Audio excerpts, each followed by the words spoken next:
The place to be on Thursdays nights is right here with me. You all are tuning in to another edition of Gavin Richard Presents here on channel G Boot 2786, on Twitter, on Periscope, Gavin Rich 2786, myself entitled, Facebook and YouTube pages, Gavin Richard and Facebook. Whoever you are, wherever you are, I hope you are blessed and doing safe. As always, we have our brother Shawn James, author and writer of the books The Man Crisis, as well as Why 70% of Black Women Are Single. And he also has the John Haynes series. Of course, his latest book is, we always promote, is John Haynes Taking Care of Business. And you all can check that out on Amazon.com. And we have the good Reverend Clenard Childress, who stops by to the channel. We may also have a special guest come by as well. I'd like to say good evening to all in the chat, all at home who are watching peacefully and safely. Or if you're like Pastor Childress, who's watching and doing this interview while watching the draft for his New York Giants, and we'll clown them in a minute. But you are listening to the hottest podcast on Thursday nights, because it's Random Topic Thursdays on channel G Boot 2786. Let's get started.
Welcome, everyone, to another edition of Channel G Boot 276. Whoever you are, wherever you are, I hope you are blessed and doing safe.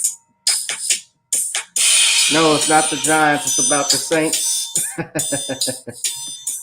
He's monitoring the draft. I'm going to take a look at it in a second. I know that music is a little loud. I get people complain from time to time, but I love it when this flash hits. All right, we're about to get it started. Ladies and gentlemen, I'm checking out the draft now. So on the clock are the Lions. Let's bring in, because the Giants actually picked. Oh, who cares? Welcome, hello, Brother Bernard. Y'all please donate to that Cash App too that you see at the bottom. And also, if you could hit the like, share, and subscribe. Like, share, and subscribe, because you know YouTube has us kind of on a shadow ban and has been scrubbing some subscribers as of late. I have over 60,000 views on my channel and yet only 833 subscribers. But we're going to bring on our special guests, Brother Shawn James and Pastor Clenard Childress. And let me cut the music off, and voila. Oh, you see me there. Well, got the logo in front of me. Hello, gentlemen. Good evening. Hello. Evening. How's it going? It's going good. How are you doing, Shawn? I'm good. How are you? I'm doing great. Of course, Shawn, the author of 75 plus books. And we got Reverend Childress, Clenard Childress of blackgenocide.org. He did his group has done a miraculous job, a marvelous job of bringing awareness to abortion and how it impacts the Black community in this country. Good evening, Pastor. Thank you for having me. Great to be here. I'm glad I could drag you from the draft, sir. I appreciate you coming on. Of course, I've seen Lawrence is gone, which is no surprise. He's to the Jaguars, and right now, just curious. I'll just show everybody. If you follow sports, a lot of people haven't followed sports with all the stuff that's going on. I know Shawn is not into it, but if we go, and Lord knows I don't like ESPN, but well, and that's for political reasons. Yeah. 8 and 9, 7, 8 and 9. So the Lions are on the clock as we speak. But yeah, ESPN, even the way they've handled the Deshaun Watson situation, I don't like. And you compare that with Chad Wheeler, who was accused of assaulting his girlfriend, his black girlfriend. They said very little about it. Mm-hmm. Yeah.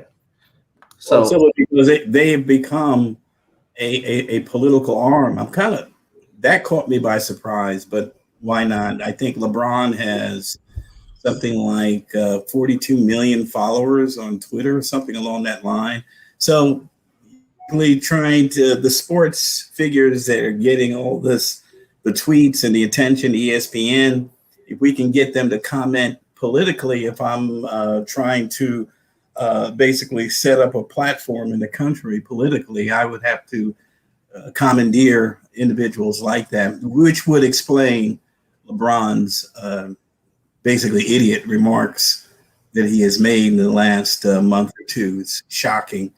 I was sharing that he needs to talk to Bill Russell, people, Kareem Abdul-Jabbar, Jim Brown, athletes of great renown that kept their identity but knew how to interpret times and seasons and apply wisdom and speak their minds.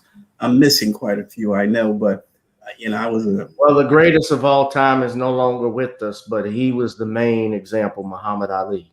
Oh, absolutely, Muhammad Ali. I would also Kareem though he's I guess because he's getting up in age, he's kind of falling off for me because he's mellow. He's an interpreter. He's more like a theologian now. But I'm not saying he's Christian. But I'm just saying right.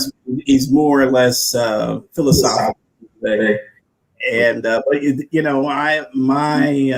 I admire him because I really believe he tries to be as objective as he possibly can be in reverencing the truth from other religions. He did the Vernon Jones story. He did. Predecessor. That he produced that right. Movie. I remember that with James Earl Jones. If he had issues with Christianity, he would not have done that. He was looking at truth. He was looking something profound in history. He was looking to make money too. Forget that. Well, if you're going to make money, do it that way, because that was a great presentation, a great historical point that we kind of overlooked, and also to see the divine providence of God in the story too was great to witness.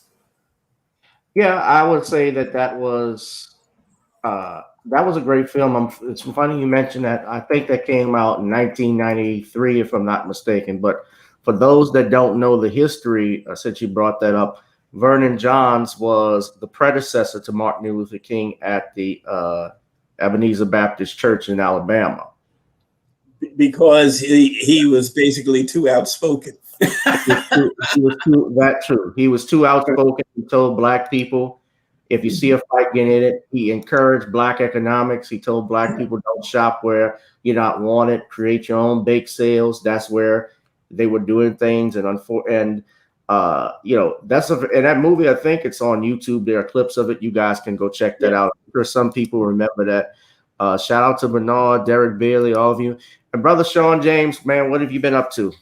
I've been working on a new nonfiction book, Stop Simping in Cyberspace, which deals with a lot of the cyber simps out here and their behavior. That's a nonfiction book. I'm getting ready to try to get launched for the fall. And I've also been working on the first John Haynes comic book. I've been doing the model sheets for all the characters and doing the last overlook of the script before I hand it over to the artist. And that's a project I'm hoping to get out in 2022 or by the end of 2021, depending on whenever the artist gets back to me. So that's what I've been doing, in addition to going out here and promoting the new ISIS series book, ISIS Revenge of the Cyber Goddess, and John Haynes Taking Care of Business, the two 2021 SJS Direct books. And I've also been working on videos every day. As always, he's working on books every day. our brother Shawn. We're real proud of him and the work you do, man. Shout out to you. And the latest book he has out, I have that available in the banner, is John Haynes Taking Care of Business. You guys, okay, that was in 1994. It was in the 90s. I remember seeing it as a kid. The Vernon John story. Yeah, classic movie. They ought to play it for Black History Month every year. Absolutely. Yeah, something to learn. So, gentlemen, of course, we can talk about trivia later, but some things I want to address. Of course, yesterday, I don't know if any of you had the opportunity to see it, but yesterday was the joint congressional speech that was made by President Joe Biden. Biden in his congressional speech was talking about various topics, including push for the George Floyd Policing Reform Act, also the John Lewis Voting Rights Act. He also talked about making sure the Equality Act, of course, he has to throw that out there, gets passed. And he stated to the transgenders, the young people at home, your president has your back. He has talked about also passing some gun control legislation, stating that there's no reason why anyone should have an AR-15. And even quoting, I don't know what gun owners he spoke to, but he said gun owners can tell you that there's no need to have a 100-round magazine. So I want to know, gentlemen, of course, I'm going to top it off with that, with something else that happened afterwards. We're going to get to Representative Scott's comments in a little bit. But did you have an opportunity, Reverend Childress, to listen to, if you could, if you did, to Joe Biden's speech?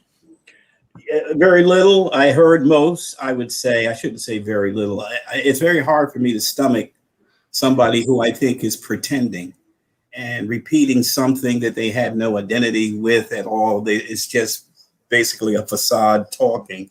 But it was somewhat absurd. What made it even greater stressful? And I say this to your audience especially, and I say this to people in general. Was what you heard last night Reagan-esque? Was it any reflection of the speeches Obama made? Did you see any of the political savvy of Clinton? And then you have newscasters say that this was one of the most moving addresses that they've ever seen. That'll make you throw up. Okay, because it's basically saying you think I'm stupid. You think you can fool me and continually control me and believe anything that you tell me because of the position that the Constitution gives you as the special privilege of giving the news and being positioned so that you can be with people of great renown, but for the sole purpose now of you manipulating me. Okay, it seems like the narratives are coming from the media, and the politicians are now listening to the media to give that. This is a coup. Somebody is calling the shots behind the scenes, and I say this: please do not think Kamala Harris and Joe Biden are making any decisions. I mean, if you watch anybody who makes decisions, they're pretty good when they have to shoot from the hip, or give a quick response, or respond to a difficult question. They're very good at adapting. People who are decision makers, they are the worst of the worst. And all right, you're a friend of the transgendered. Are you a friend also of the young girl that's tried so hard all her life on the track field, on sports, trying to get a scholarship, and to have a guy basically come and take that scholarship away? What about your friendship for her? That's going to be a determining factor, I believe, in turning the tide against them. That comment he made last night does not go well for 22. For 22 at all. What comment specifically? I got to ask you, what comment specifically you refer to? The comment basically when he said he was going to defend transgendered rights. You're going to, and you will have access basically to wherever you want to go. But in giving, once again, just like abortion, in giving them rights, you're taking away the rights of someone else. So therefore, it's not a civil right. civil rights are born rights. They weren't born that way, okay? And you cannot give civil rights to persons struggling with sexual identity or going through the process of learning their sexuality, because we do as human beings. Our process is different, you know, from other beasts, from animals. So I'm glad you. Just to interrupt you just for a second. I'm glad you brought that. I want and hold that thought on it. I'm glad you brought that up, because we're going to be talking about incident that occurred recently with a teacher. I'll be discussing that in a second. But I just want to point out, so everybody could see this on the screen, look at the Nielsen ratings that it brought in. They estimated 26.9 million people watched the speech across 16 cable and broadcast networks on Wednesday. But oppose that to Donald Trump's equivalent address to Congress in 2017, he averaged almost 50 million viewers. So people were, and that's with all the vitriol from the mainstream media. He managed that. yeah. He's in, you know, the policies. The border is very helpful for 22 congressional candidates. I don't know. I don't understand why they must still believe they can manipulate elections, because what they are giving the American people right now, they are rejecting. And just by that data, you showed that. Yeah. And you were saying something about sexual identity. You want to finish that point? You don't give civil rights you don't give rights to orientation, sexual orientation. In other words, if indeed my orientation is flawed, you can't give me a civil right for my flawed orientation. Civil rights are basically birthrights. When I was born, the doctor slapped me on the bottom and then observed me from there. And by that observation, determined I was male. Same as it was for my sister a year later, he made the same observation and declared her to be female. That's where she has civil rights. Born. That's why it was heinous and very, very cruel for you to judge me because of the color of my skin, which I could do nothing about. I had no say-so in it. Right. And yet you're judging me. So basically, that's cruelty. I don't care who it is. That's cruel to do such. So my civil rights are my birthrights, and I should have access to where I have to go from my birthright, from what I was born. Because I decided tomorrow that I want to be a woman, I should not have a civil right to have access to the same things that women have, because we're actually two different genders, and it has always worked prior. They're trying to do something right now that is going to only cause confusion, which it is causing. But I think the American people are beginning to draw back from that. Trust me, I think they're drawing back from this administration, and that's going to be that's a determining factor. Just like right now, we're fighting in New Jersey, doing protests, sometimes 2 a month. And because of the laws, the Freedom of Reproduction Act sounds very civil rightsy, sounds very, all inclusive, which I am for people's rights and protecting people's rights. But what this does, they're sneaking in barbaric procedures that they can use in abortion to maintain the baby's body so they can have a fetal body industry and sell these body parts. It is one of the best kept secrets in America, but now it's being exposed more. That's why that young man, David DeLion, was sued, and they want to punish him for having that type of footage. But and so they actually have a law that says if the child is born, this is the law that they have in the law right now. If the child is born, that the doctor is under no obligation to try to save the child that's being born from that basically survived a botched abortion. The same law says they're knocking off the partial birth abortion procedure that was banned. They're saying we want to override that also. So anybody with a brain basically should know they're trying to preserve the baby as much as they can for the parts.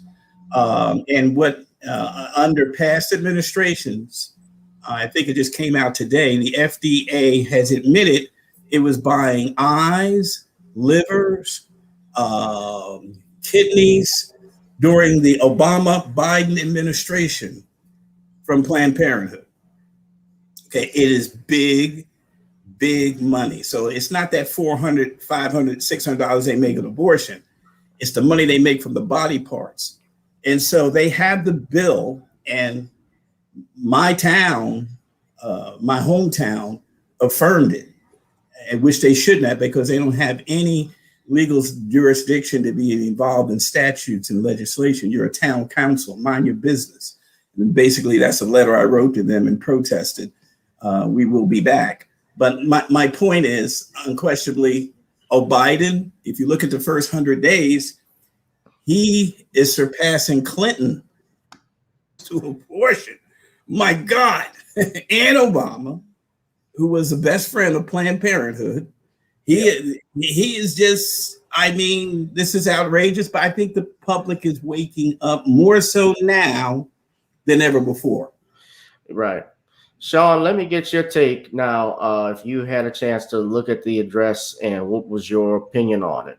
Well, I watched the entire speech on YouTube just about an hour before I came on the air, and I found it to be just a complete farce. Now, as I was listening to this whole wish list of ideas that he wanted to propose, I just saw him just proposing stuff that looks like Obama term 3.0. So we're basically in the third term of the Obama administration. Mm-hmm. And they're pushing that whole far left agenda that Barack Obama was pushing in his second term, promoting all of these crazy ideas from the far left, like that alphabet transgender bill that will probably die on arrival, and the other bills that look like they're going to die on arrival, like his proposed tax policies, which I know are practically going to be dead in the water, because he's sitting there talking about billionaires, talking about they're going to take a tax increase. And I know from a fact about the 80s and living in the 80s, what happened when the left went out here and did a tax increase. Not really the 80s, it was the 70s. They put out this tax increase.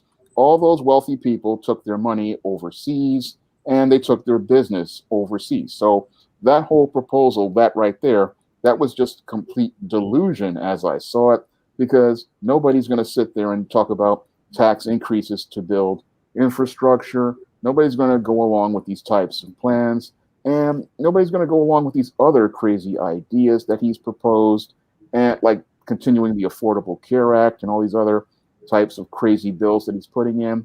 And the more and more people are going to listen to Joker Joe, and the more he talks about his agenda, the more people are going to realize that they have made a big mistake in taking their booties to the poll to vote for Joker Joe. I think they realize it already. Especially a lot of the black people who took their booties to the poll. They're sitting there wondering, this is what I voted for? Yeah, this is what you voted for. More immigrants getting tangibles and being put to the head of the line before you. More policies like the anti-Asian bill, which is really an anti-black bill. Designed it's a crime bill. Yeah, it's Crime Bill 2.0. It's designed to go after black people. And more black people are going to realize that most of Biden's policies were not meant to benefit you in any way, shape, or form. So a lot of these Americans, like on the right, on the left, who were sitting there, a lot of the white people, white women who were sitting there about Trump having voters' remorse, that a lot of them in the black community and other communities are going to be having voters' remorse about Biden. And when I look at Joe Biden's speech, he was probably insecure about Donald Trump. So I look at a lot of the agendas he put in there also. There were things he did to try to get back at Donald Trump because he saw that those policies were popular with him. So they did a lot of different things with this speech, but a lot of this I don't think is going to get much traction, because a lot of people are going to look at these policies and the tax increases, and they're going to say, this is absolutely ridiculous. And again, like I said, in 2022, I see a bloodbath coming for the Democratic Party, because they're going to go too far in pushing this far left agenda. And they're going to really start to alienate people, especially when it comes down to things like this alphabet agenda, they're going to really start to turn people off. And then they're going to start to go and say, it's time to get these Democrats out of the state houses, in government, and out of the Congress so we can have some sort of balance. And these guys are going to be gone, and their agenda is going to be gone with them, because they're already with a very razor-thin majority. But I believe that, again, with the census, Democrats lost several seats, and they're going to lose more in the next election. The census is already, with the numbers of changing, the census is going to be like, we're being buried. You notice why a lot of these immigration, you're wondering, what sense does it make for a president to actually be pushing a pro-immigration agenda, open border policy, when you have a pandemic going on and they're not being tested for COVID? That makes no logical sense. But what he's trying to do is, he thinks he's going to get Democrat voters by letting the immigrants in. But what has been happening is those Hispanics he's trying to let in, they are voting Republican. So he's just bringing in more Republican voters to vote against his own policies. It's bigger than that. The main reason why they're being let in and why we have these anti-Asian bills that are being passed, the Asian community essentially, and the Hispanics throughout history, if you look at it, they have always been a buffer class to Black Americans. And by that I mean is that, and I was talking with our brother Bernard, who's watching, they will pick a Hispanic or Puerto Rican or an Asian over a Black person. In history, they have done things like that. Even if you look at the Nazis in Germany, while Adolf Hitler was a racist, and the biggest racist of all, a white supremacist, he had a hierarchy, or the Aryans had a hierarchy of what they thought was superior and what they thought was inferior. And interesting enough, they actually had, I'm surprised they did this, but they had Jews at the top of the list, then Negroes, then Mongoloids and Asians, and so forth. But a lot of people don't know about the Rhineland bastards, is what they call them, which were the Black children. That was us. That's great. Right. But Black children born in Germany. So there was a lot going on, especially.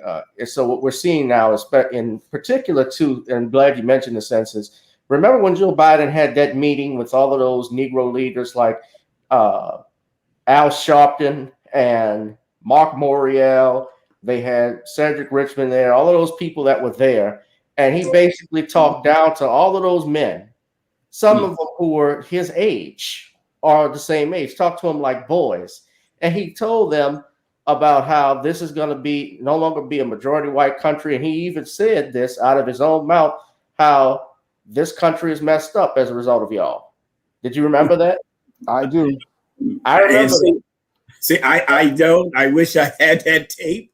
Well, you can go look it up. It's on YouTube. Go look it up. But they hide everything that is negative about him, whether it be that or Hunter Biden's exploits. And you saw what they did to Giuliani just yesterday. I'm kind of glad it's happening, because I hope after all these things, they will realize who the man is. It was Donald Trump's lawyer's office that were outrageously raided. Now you have Rudy Giuliani's home invaded. And then Biden said he knows nothing about it. This is just crazy. This is just crazy. But I think it's going to wake people up. The man, it was the one the plantation we've been on for so long. And it's time to completely leave the party. The Democrat Party right now is not salvageable until it's basically brought down to the dust. We need to leave the party, and I don't believe in one party, but we need to leave that party until indeed it is reconstructed to be somewhere in the middle. Okay. And I understand there's different people and different things, but this is outrageous. But the man is the one who raided Giuliani. That's the man. That's that bringing in immigration to take away low entry level jobs that will affect African Americans. The man is the one that's bringing in the immigration that I think in New York, they'll average not 23. I think it's 35 after it's all said and done with all the services.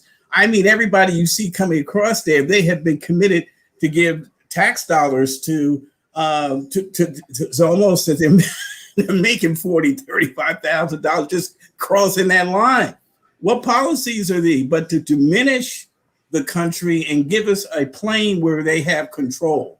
They want a degree of dependency, but that dependency is so they can control. And these the border itself should tell people these people have no concern for the well-being of this country. There's enemies that have crossed in, no doubt about it. Yeah. And we have problems right now, big ones. Right. Lamiko, to answer your question, when you said, has anyone seen this weird promotion, this weird Planned Parenthood commercial promoting the LGBTQ agenda? My only response to that is which one? Because I have seen a few things from them before, but remember that all of those groups and so forth, they are connected to each other. For instance, the feminist movement is really tied with the abortion group. The abortion group is tied with the homosexual and LGBTQ. BLM. Yeah, BLM. I've been critical of them as well. BLM is basically a Marxist group. It's a front for LGBTQ. So it's essentially the same thing.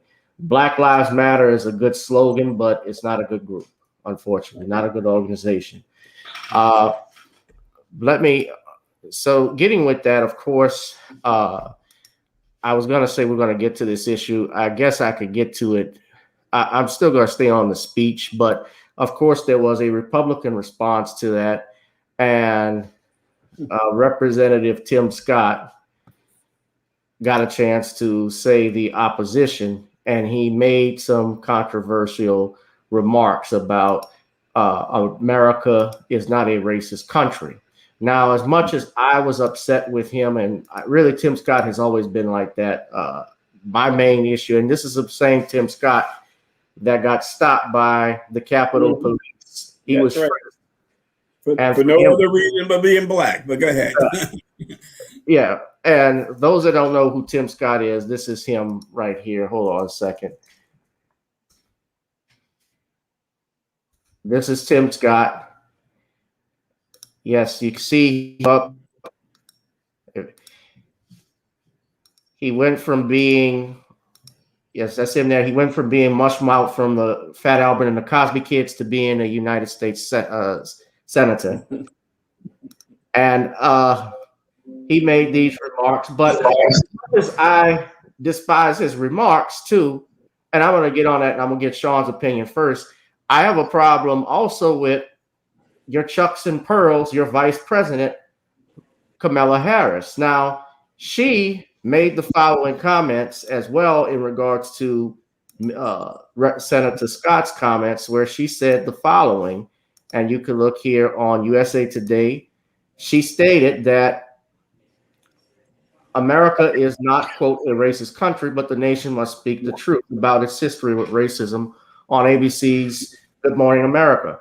The vice president's comments were in response to Senator Tim Scott from South Carolina, who gave the Republican Party's rebuttal to President Joe Biden's speech to Congress. Scott is the only Black Republican in the Senate, and he spoke on his own experience with racism in the United States. The senator contended America is not a racist country and said progressives perpetuate discrimination akin to Jim Crow era policies. He says 100 years ago, kids in classroom were taught the color of their skin was their most important characteristic. And if they looked a certain way, they were inferior. Today, kids are being taught the color of their skin defines them. And if they look a certain way, they're an oppressor. Shawn, it's backward to fight discrimination with different types of discrimination, the senator said. Well, first of all, no, I don't think America is a racist country. This is Harris's response. But we also do have to speak the truth about the history of racism in our country and in its existence. She's applauded Biden for, quote, having the ability and courage to speak the truth about the country's history with racism. Yet that's a farce in and of itself from that comment. But I go further. I won't go any further with it. I'll just say this last part. She's quoted saying, he spoke what we know about from the intelligence community.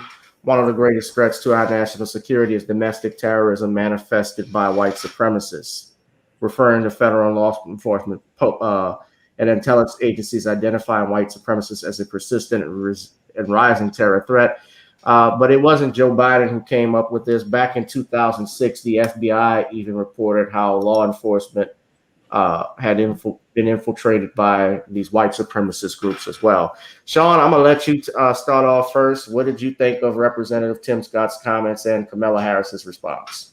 Well, when it comes down to Tim Scott, I watched his response and I thought I was watching Andy from the Amos and Andy show, because the way he was buck dancing and bojangling on screen, I thought it was a straight up minstrel show. I mean, I'm looking at this minstrel and I'm sitting there listening and say, oh, America is not a racist country. What history books has he been reading, or what crack has this fellow been smoking? Because America has been a racist country from day one. I mean, in the Constitution, they had statements saying that black people were 3/5 of a person. But he's going to sit there and say America is not a racist country. And that just shows how absolutely I don't know where his mind is, because this country has been a racist country from day one. It's been founded on the white supremacy of the royal family, which is the first family of white supremacy. And all of these doctrines and notions have been ingrained in America's culture. America's culture has been a racist culture from minute one. I mean, whether it be trying to subjugate the Native Americans, putting the black people in a second-class status after giving black people freedom, continuing to create discriminatory policies. I don't know where this bootlicking, butter biscuit shuffling minstrel gets his ideas that America is not racist. But I don't know what planet he's on, but the America I know is founded in white supremacy. Its culture has been white supremacist even before we had the Boston Massacre and the Declaration of Independence and the Revolutionary War. The colonies were racist and white supremacist. The nation itself was founded in racism and white supremacy. It's a part of the culture. And when we listen to these politicians, both on the left and the right, they just show how spellbound they are, or just completely oblivious to what's in front of them. I mean, when I listen to this Tim Scott, whatever his name is, I have to shake my head at how stupid this butter biscuit clown truly is. His name is Stephen Fetch. Yeah.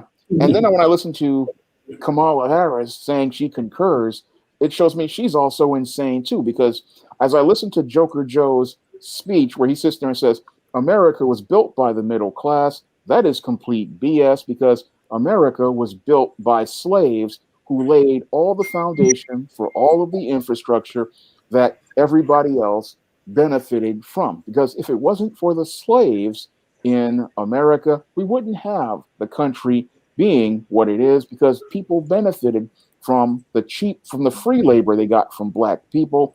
Right. And they're sitting there talking about, oh, America was built by the middle class. America's not a racist country, showing me that both the right and the left are both just completely oblivious to things. And it's showing me that your Tim Scott and your Kamala Harris are two sides of the same coin, two wings on the same dirty bird, and both of them just are completely clueless to what's going on. And I think they just butter biscuit shuffling because they want to continue getting crumbs from the white supremacist table, because to sit there and tell these out and out lies, it just is aggravating to hear them, because you're going to sit there and say, oh, the United States is not a racist country, when all you have to do is open a history book and see the racism that started from minute one.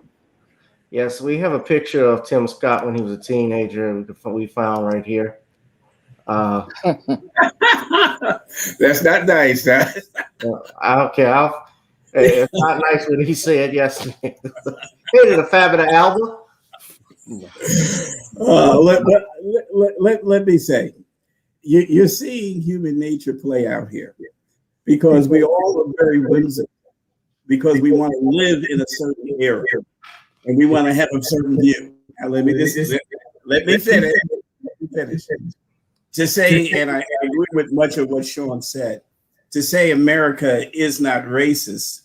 And I'll tell you what, if you were to ask Tim this question, having sat where he has spoke and listened basically to certain things he has said, here's the view. It's just like LeBron's comment that he was talking about he'll get his in court. Okay, all right. That's this, and that's well, that was just flat out ignorant. Like that was just flat out ignorance on LeBron in his interpretation. And I heard that's the first time I ever heard Stephen A. fold in trying to defend LeBron. But let's not go there. That's not the question. Here it is. Listen, I fight racism every day. The abortion industry is racist. It's targeted by Planned Parenthood. Of course, America has racism. But if there was no avenue for recourse for me, then it would be a racist country. I would have no means of regress. Am I saying it properly, Brother Gavin? I would have no means to bring about justice. If America was a racist country, it has racist practices. The system itself would never allow Dr. Martin Luther King. I tell you right now, it won't go on in China. Dr. Martin Luther King. Let me finish. It will not go on in China. Okay, you need a revolt. You need a revolutionary war in China in order for that to turn around because of militaristic. Now, like I said, you got Margaret Sanger sending messages to Adolf Hitler with the knowledge of the United States. This country turned away a whole boatload of Jews. Talk about the land of the free and the home of the brave, and said you can't come here because they were intimidated by Adolf Hitler. Okay, so, or they felt the same way Adolf Hitler did about it. All right, so this is where they're looking at it. Am I still in? They say, are you still in shackles? You're a lawyer. Could you have been a lawyer in 18 something or whatever? You have wait a minute. They will say to you, I'm going to tell you what they say. And what the view is, there has been means indeed to do away in the system because Martin Luther King never asked for another system. He said, live out your creed, that man has been created equal and endowed by the Creator. He said, you're a schizophrenic nation. Okay. All right. Now, I ask you this question. In our system, at least in the letter of the law, do I have the means to probably get, and racism doesn't go away in 100 years. And maybe not in the next generation. Each generation should get better because you can change the law, but you haven't changed my view. And also, we don't go after Hollywood. Hollywood showed us shuffling, showed us stumbling, showed us doing everything else other than what a man would be all the way up into the 60s. So you think all of a sudden white America's got the vision on how to treat. Listen, go down to the Birmingham Museum and listen to some of these white folks talk about how they actually thought. When you hear them say, well, let me say this. This was all way of life. This is what I've been to the Birmingham. Listen, I've been on the Birmingham Museum. I've been to the Voting Rights Museum up in the Civil Rights Museum up in Tennessee and so forth. Where Dr. King was killed. You mentioned Dr. King and how the system wouldn't have tolerated Dr. King. The system killed Dr. King. I mean, the government killed. No, wait. You spoke. Let me speak now. The system didn't kill him. He did. Those people fighting the system. The FBI. The order killed him. That's BS. Okay. All right. Okay. How is it? What law? Wait a minute. Everything FBI was filed in the 1990s. Everything Hitler did was legal. Everything Hitler did was legal to Jews. Was it legal for them to do what to Martin Luther King? Hitler could say, "Look at our laws." Punished for what they did to Martin Luther King. Did our laws? Reverend Childress. They were not Reverend Childress. This government. I'm a lawyer, but I also know facts, and those men who killed Dr. King were not punished either. Oh, yeah, we know that. That's racism. That's racism. But who did it? Here's you want to hear the way a brother Scott thinks, or do you just trying to? No, I listened to we listened to what he had to say. When did he say there's no racism in the country?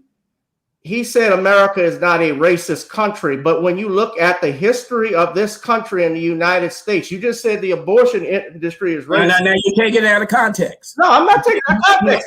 No, you take it out of context. Mr. Pastor. I'm going to say it again. Let me talk. Go ahead. I'll let you have your viewpoint. I respect it. Respect mine and my show. Let me make my point.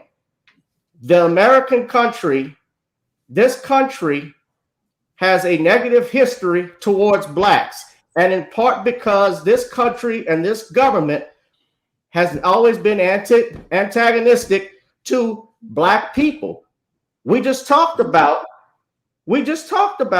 Joe Biden and the stuff that he was doing. You've talked about that. We've talked about the bills that have been passed.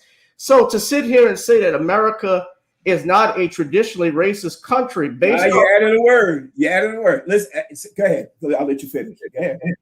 To say that America, because I said traditionally speaking, we go on this history and what's going on today. Yes, you have had black people who are successful and made it. Yeah, I'm an attorney. Thurgood Marshall was an attorney, but still had to go through the back door.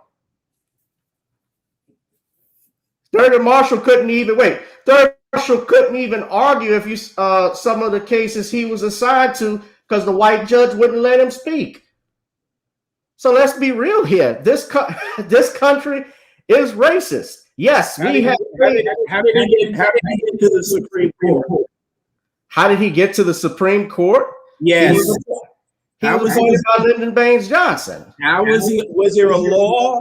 Was there a law saying that a black man cannot sit on the Supreme Court? There were laws that were in place. Can I answer the question? Please answer my question, counselor. Was there a law stating that the black could not sit on the Supreme Court? You never heard of Jim Crow anti-integration laws? He couldn't sit in 1950. So there was change. So there was. Wow! It doesn't matter if the laws change, but it's still. There's some change. So the tradition that you mentioned actually had changed enough by that time for him to sit, and there was no law stating he could not. Am I correct? Because no Jew was going to sit in the Third Reich. I can tell you. The question is about whether America is a racist country. It doesn't matter. Wait, you talk about LeBron. Of course, it culturally is racist. So one person on the Supreme Court means that the country is not racist. That's what you're saying. One black person. No. Because you can have a quorum of people. You mentioned, founded. Benjamin Rush was one of the greatest contributors, I think it was, to education. I forgot which, or medicine. He was abolitionist. John Adams, abolitionist. Ben Franklin, abolitionist. Yeah. Let me finish. Okay. I'm not interrupting you. All right. Okay. So they fought enough, thank God, to bring a structure that unfortunately hypocrites filled and ruled. Okay. Man will always be greedy. And if I can get cheap labor, as my brother has mentioned, that was a stupid statement, the middle of America, because slavery made Wall Street. The only persons that didn't benefit from Wall Street that had a Wall Street was African Americans out there in Oakland, Oklahoma. And I don't know about Tulsa, Oklahoma. Yeah. Right. But let me go back. Let me just go back. All right. So therefore, they came up with a structure. Did Martin Luther King ask for another structure of the country? Did he ask for anything other than what was existing? He had to get stuff to make them do what they said. Okay, he said to hold this truth as self-evident. Dr. King also all mankind also said, I integrated.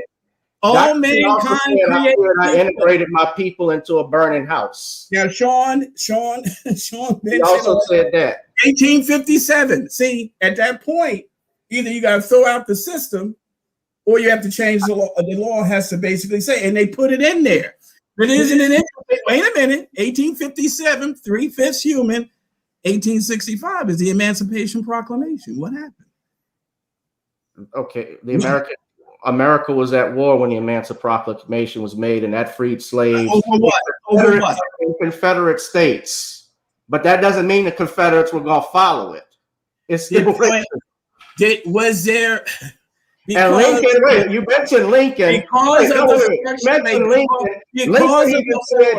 the slaves back. Because of the order, wasn't there a progression because of the order?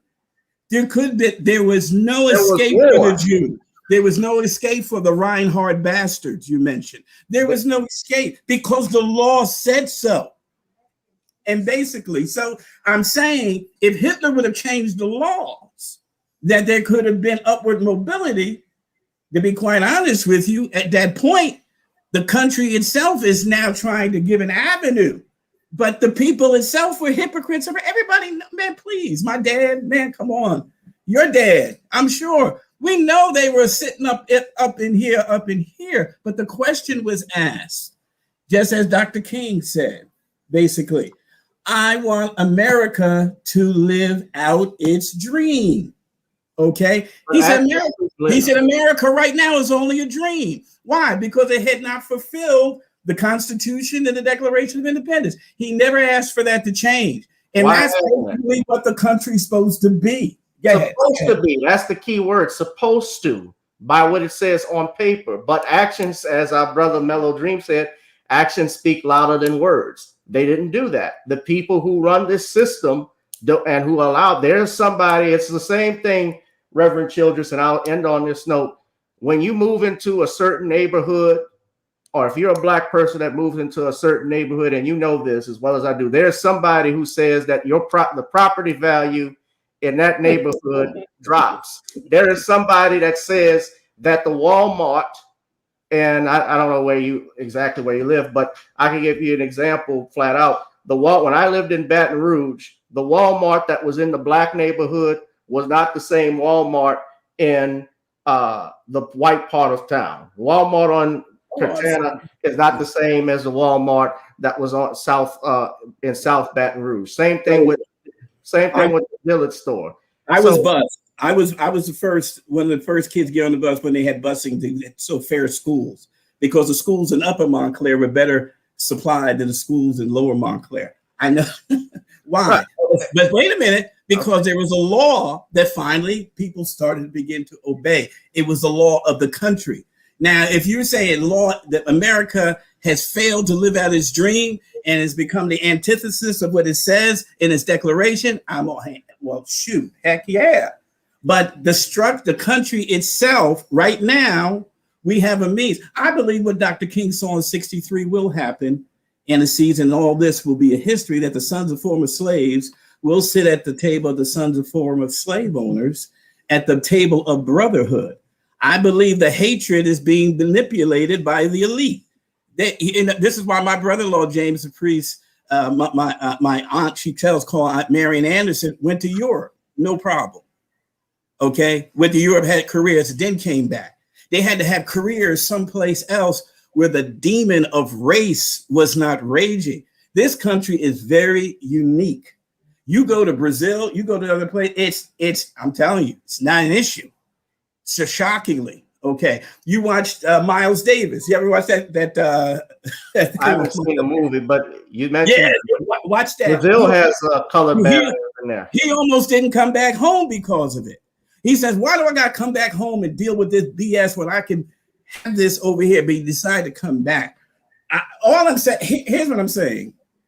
There's a structure in place that, or else everything we're doing is in vain. We might as well just hang it up, because the structure itself is people who manipulate and ignore the laws. Okay, it won't enforce the laws. But I'm looking, we've killed 63 million babies in this country alone. You circumvented the Declaration of Independence, circumvented it, because rights come from God, not from mommy and not from daddy.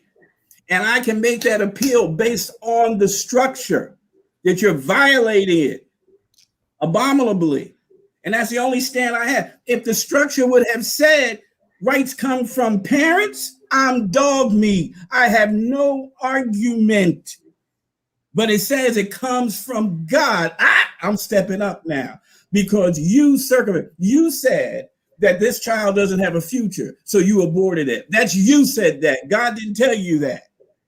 All right. And that's our argument. So if that structure wasn't there, then I couldn't point to the hypocrisy in the break of law. We break, please. Yes, certainly I know. Certainly I know. It's systemic. Yes, but we have opportunity. So I don't say the structure itself. I think it's, you have those inside the system that manipulate the system.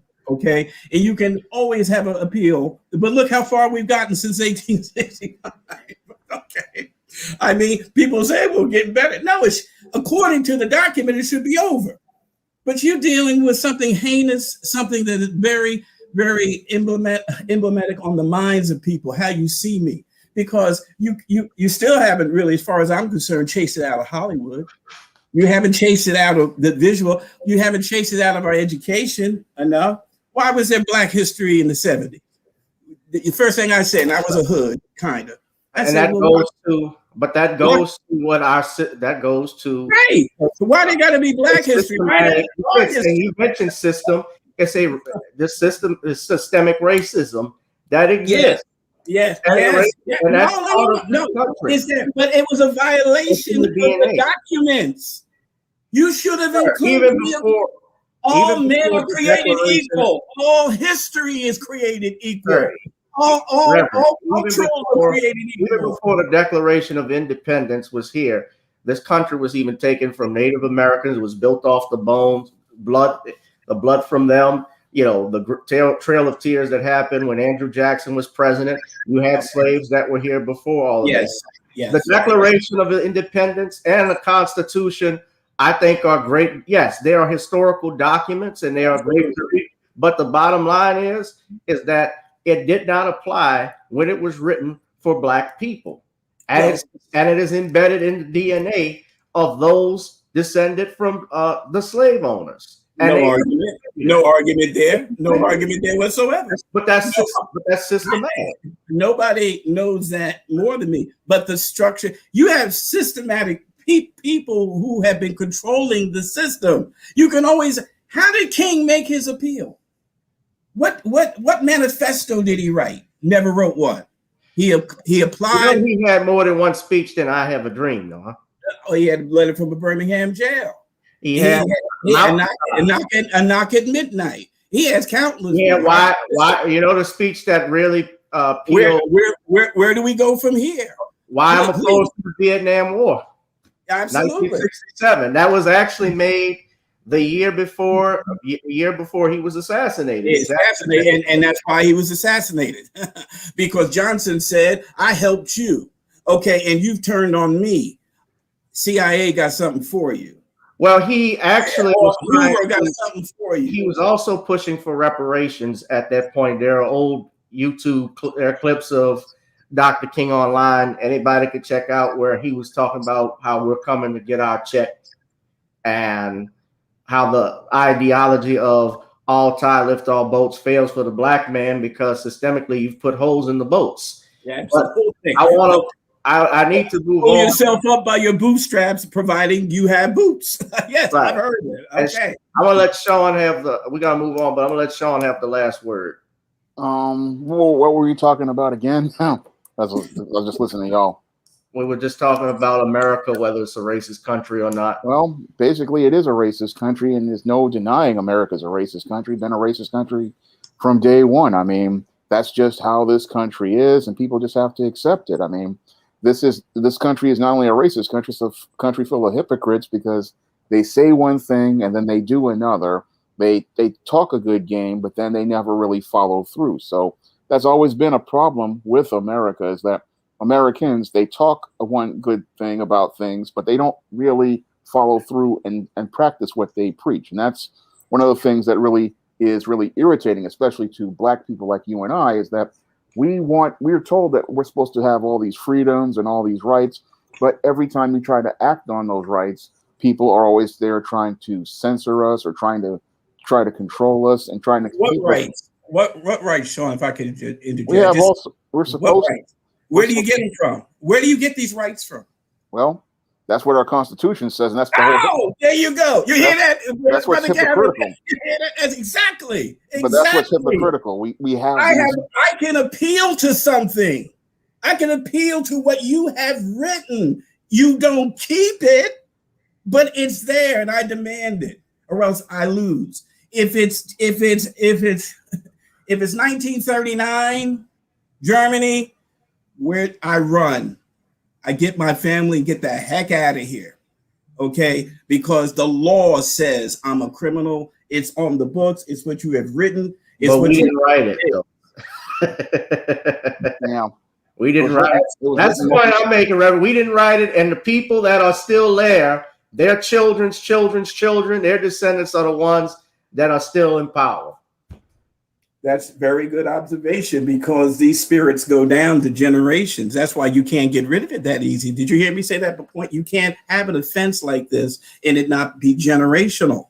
But like I said, the very people we ran from for freedom, Europe, France, England, is far better when it comes to race. Why is that? As something demonic.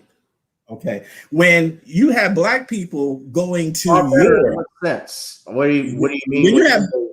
When you have black people going to Europe to establish themselves so they can have careers, and then you have the same Marian Anderson basically established herself here and came back, and she couldn't sing at the Washington Women's Center. I forgot the name of that thing. The women's. Here's the greatest voice, one of the greatest voices, contralto or something that she was in the world. But because she was black, she could not go to the Daughters of Washington. That's it, the Daughters of Washington, and sing. Okay, all right. That's the hypocrisy Shawn's talking about. Here you are in Washington, you talk about the Daughters of Washington, patriotism, the Constitution, Declaration, and here's the greatest outro. Marian Anderson was outro. She was a contralto. Contralto, thank you. Contralto, the greatest one ever, cannot sing there. Okay, well, if the law says she couldn't sing there, if our Constitution, our Declaration says she could, she has no argument. She got to go back. But the Constitution, Declaration said she is as equal as you are.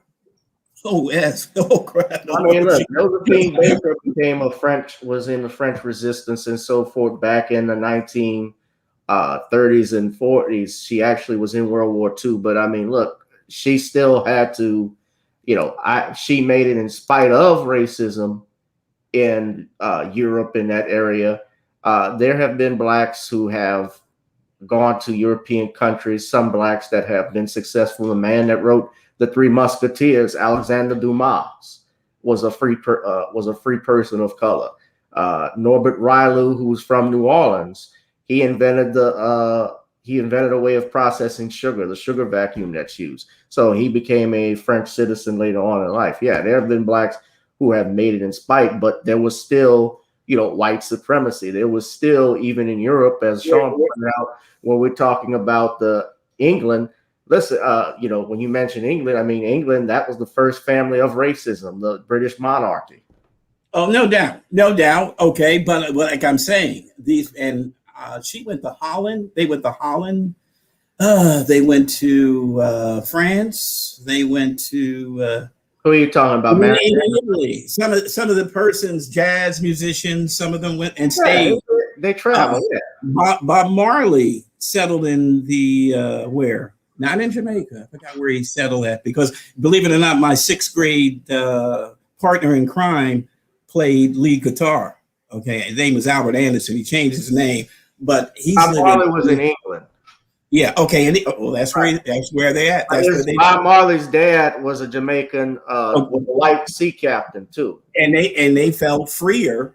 They felt freer in England than they did in America. They weren't going to come up. The same. I watched the Miles Davis thing it's very. I knew these things before, but he really puts it in the perspective that it's very understand. But get like I said, I fight racism every day.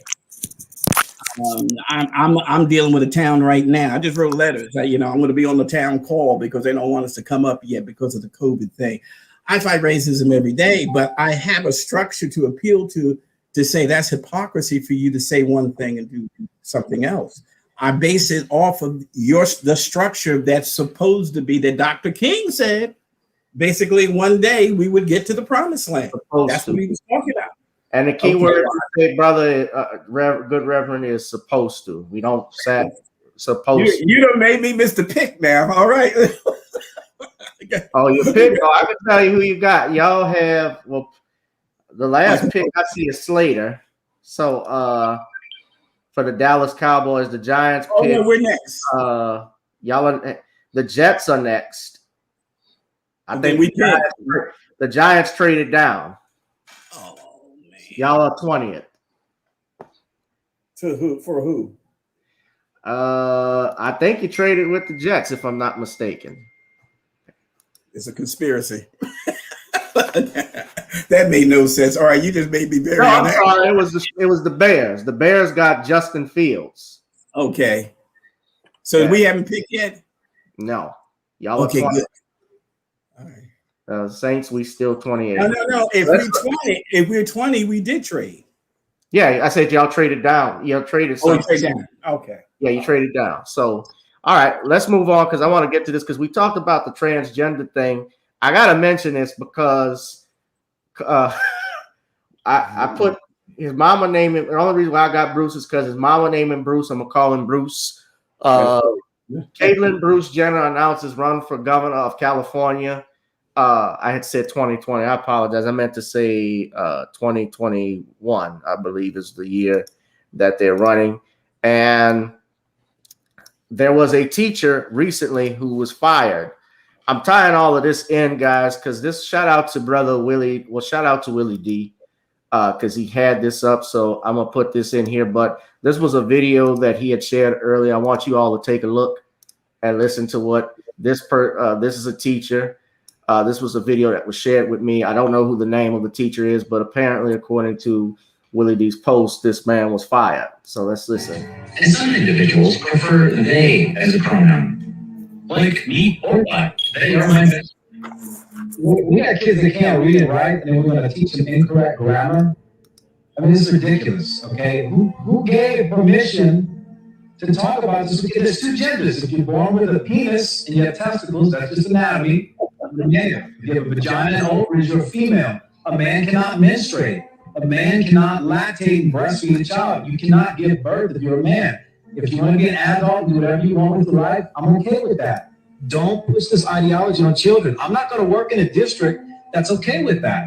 You need to make a clear statement on how many genders are there because parents, they're already pulling their kids out of public school. They're doing homeschool options. They're going online. It's going to increase as this liberal ideology comes into our schools. This isn't an indoctrination camp, okay? It's public education. We want to teach education. Don't know your friend's gender. And some individuals prefer they So as a pronoun. Is that on your website? I got to get that one. No, this is Willie D's Twitter page. This was his Twitter handle, and he put this video up. And we're tying that into the Caitlyn Jenner running for president. Now, I'm sorry, running for governor. God forbid, president. But here's my big problem. First and foremost, forget even the transgender thing for a second with Caitlyn Jenner or Bruce Jenner. Keep in mind, Jenner, before when he was undergoing his transition, he was accused of killing somebody in a vehicular homicide. If you all remember that, who remembers that? I don't remember. God, I didn't even know. Yes. Yeah, he was involved in it wasn't a hit and run, but he was involved in a vehicular homicide with somebody. And he avoided jail time. Wow. He avoided a manslaughter charge in a fatal crash. Says here that the Los Angeles District Attorney, this was from 2020, Yeah, this was from 2015. So that was around the time and he was going through this. And I'll just share the screen so everybody could take a look at it. But yeah, they declined to press charges. This was out in California, out in Malibu. You mean the officials? The officials declined. Yeah. Right. And I think that's the reason why he transitioned, because he knows, let me put on this dress so that way I won't go to jail. They're gonna give me an award. They're gonna give me an award. They won't put me. They're gonna give me my own show. I'm gonna go ahead and do that. Come on, let me put this dress on, because he ain't even clipped his manhood yet. His McNuggets are still intact, from my understanding. And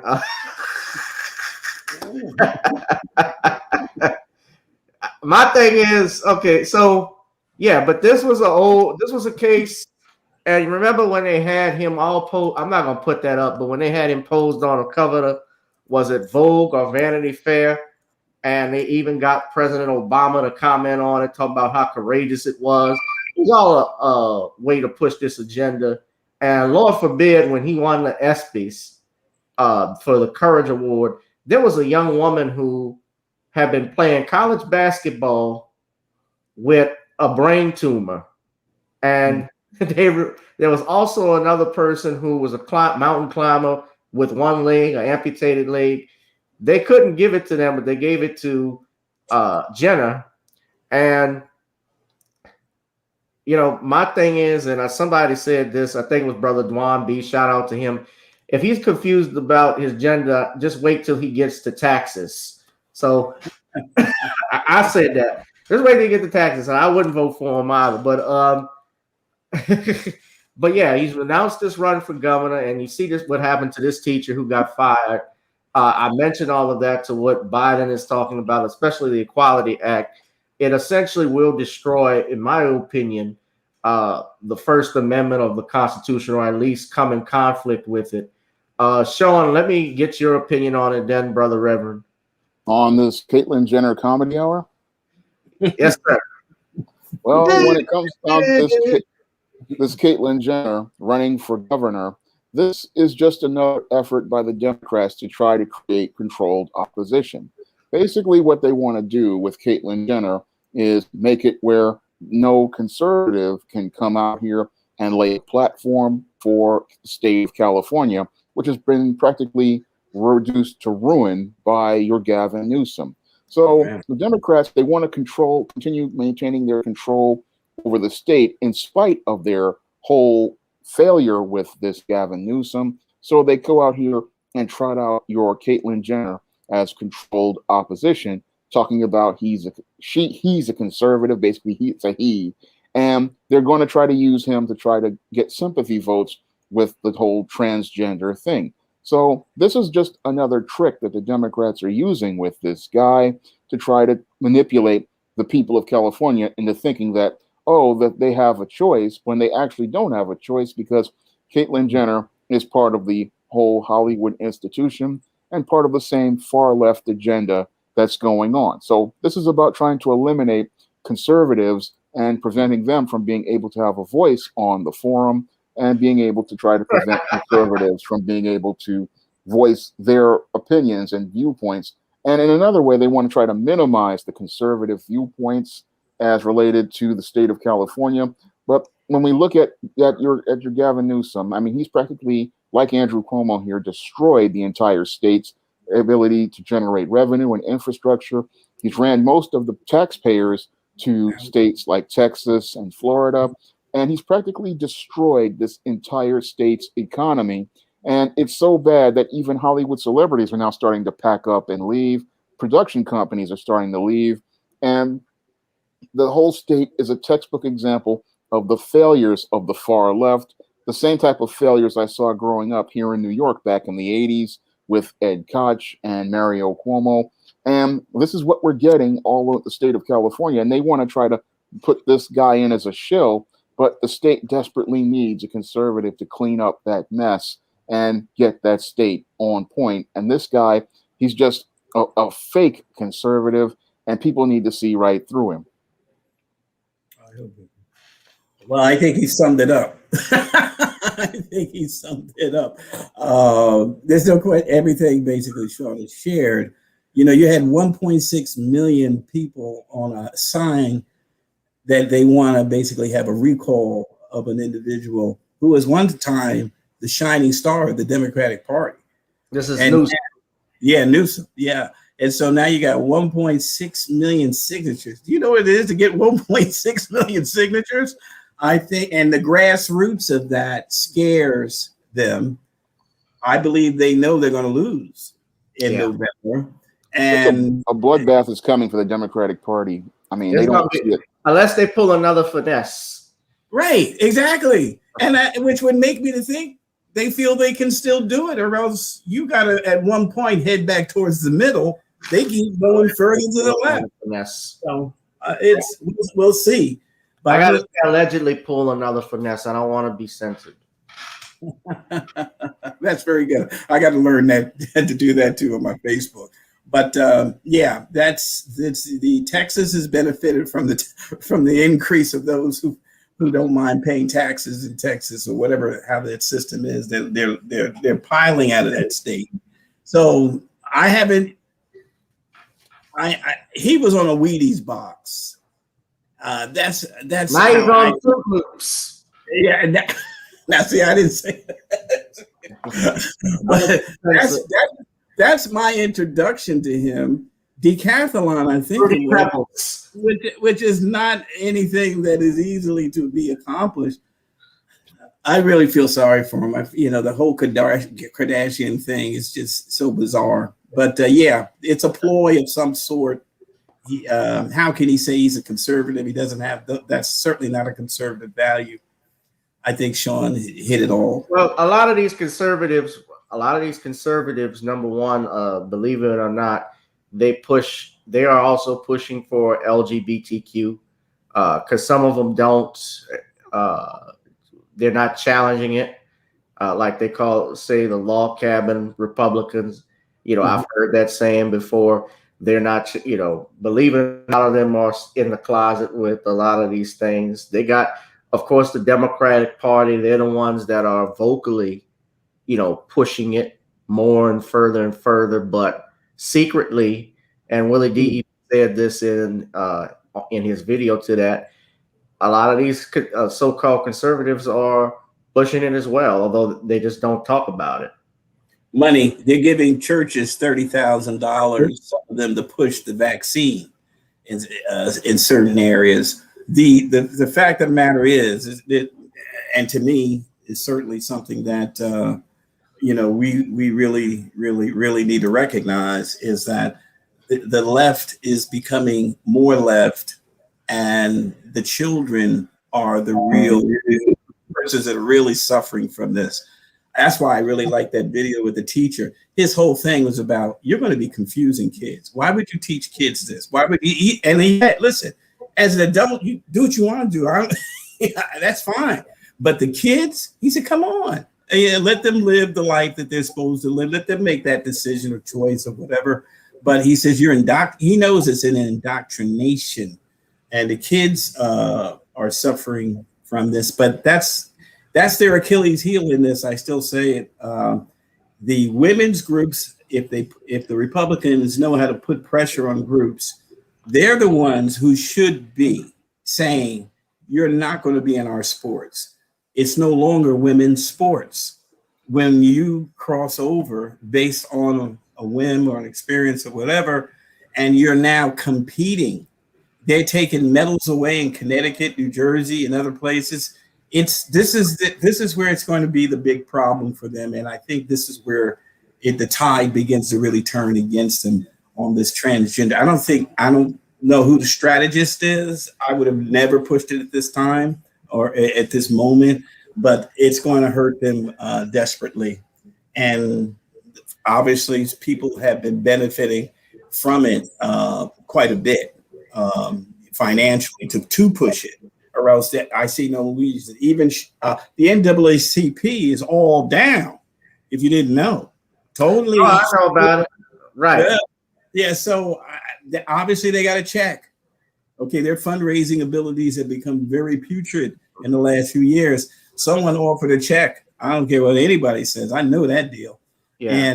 But how do you do that? You know, because you basically said to the church who's connected with you, get in line. Man, this is going to be a battle. This is really going to be a battle. But they've made their choice, and now the church has to make theirs. Well, the lesson and moral to all of this story, especially to men around the world, no matter your color, don't sleep with a Kardashian. They're sirens. They suck stuff out of you. I mean, my goodness, Kanye is in trouble. Lamar's in trouble. Tristan Thompson, his career has not been the same. And Bruce or Caitlyn, he doesn't know what he wants to be. So don't mess with the Kardashians. You're cursed. Well, let's see. I think I don't know what else I wanted to talk about. We've covered everything practically. Well, I did want to mention this because, Shawn, I've seen you talk about this earlier about that employee. I guess we talked about it briefly. That employee at the Holiday Inn who had looked like a mental breakdown. Did you see that video, Reverend, that's been going around? No, I haven't had a chance to see it. Okay, well, essentially, it's a black man was recording an incident that he had at the Holiday Inn. Now, I have worked in the public before myself, and of course, this video, it seems like it's edited a little bit, but essentially, he was complaining about his room reservation, and then the guy was actually hitting he just went off. He suffered some type of nervous breakdown or so forth as a result of it. Shawn, you have seen the video, obviously, because you've commented on it. Yes, I have seen it. And I'm trying to find an unedited version of it so I could play it for everybody. I like to usually do that rather than a cut-up version. But let me see if I can get it in a second.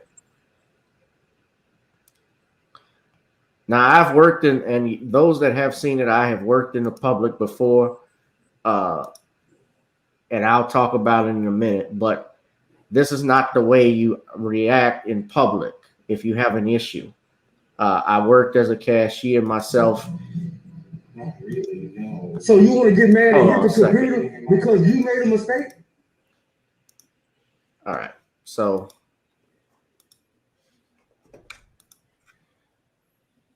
this is from Tariq Nasheed. Shout out to him, his Twitter handle. This has over 3.5 million views. Because you all made a mistake? Not really, no. So you want to get mad and hit the computer because you made a mistake? Because your company made a mistake? You want to take it out on me? I'm not taking it out on you. So why did you get mad and hit the computer? Why did you get mad and hit the computer? I'm sure you're on camera, right? Yeah, I am. I'm sure you're on camera.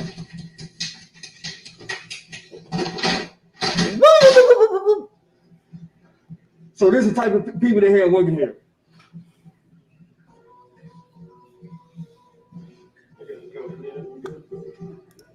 You ruined my whole life, man. Wow. You gotta be kidding me.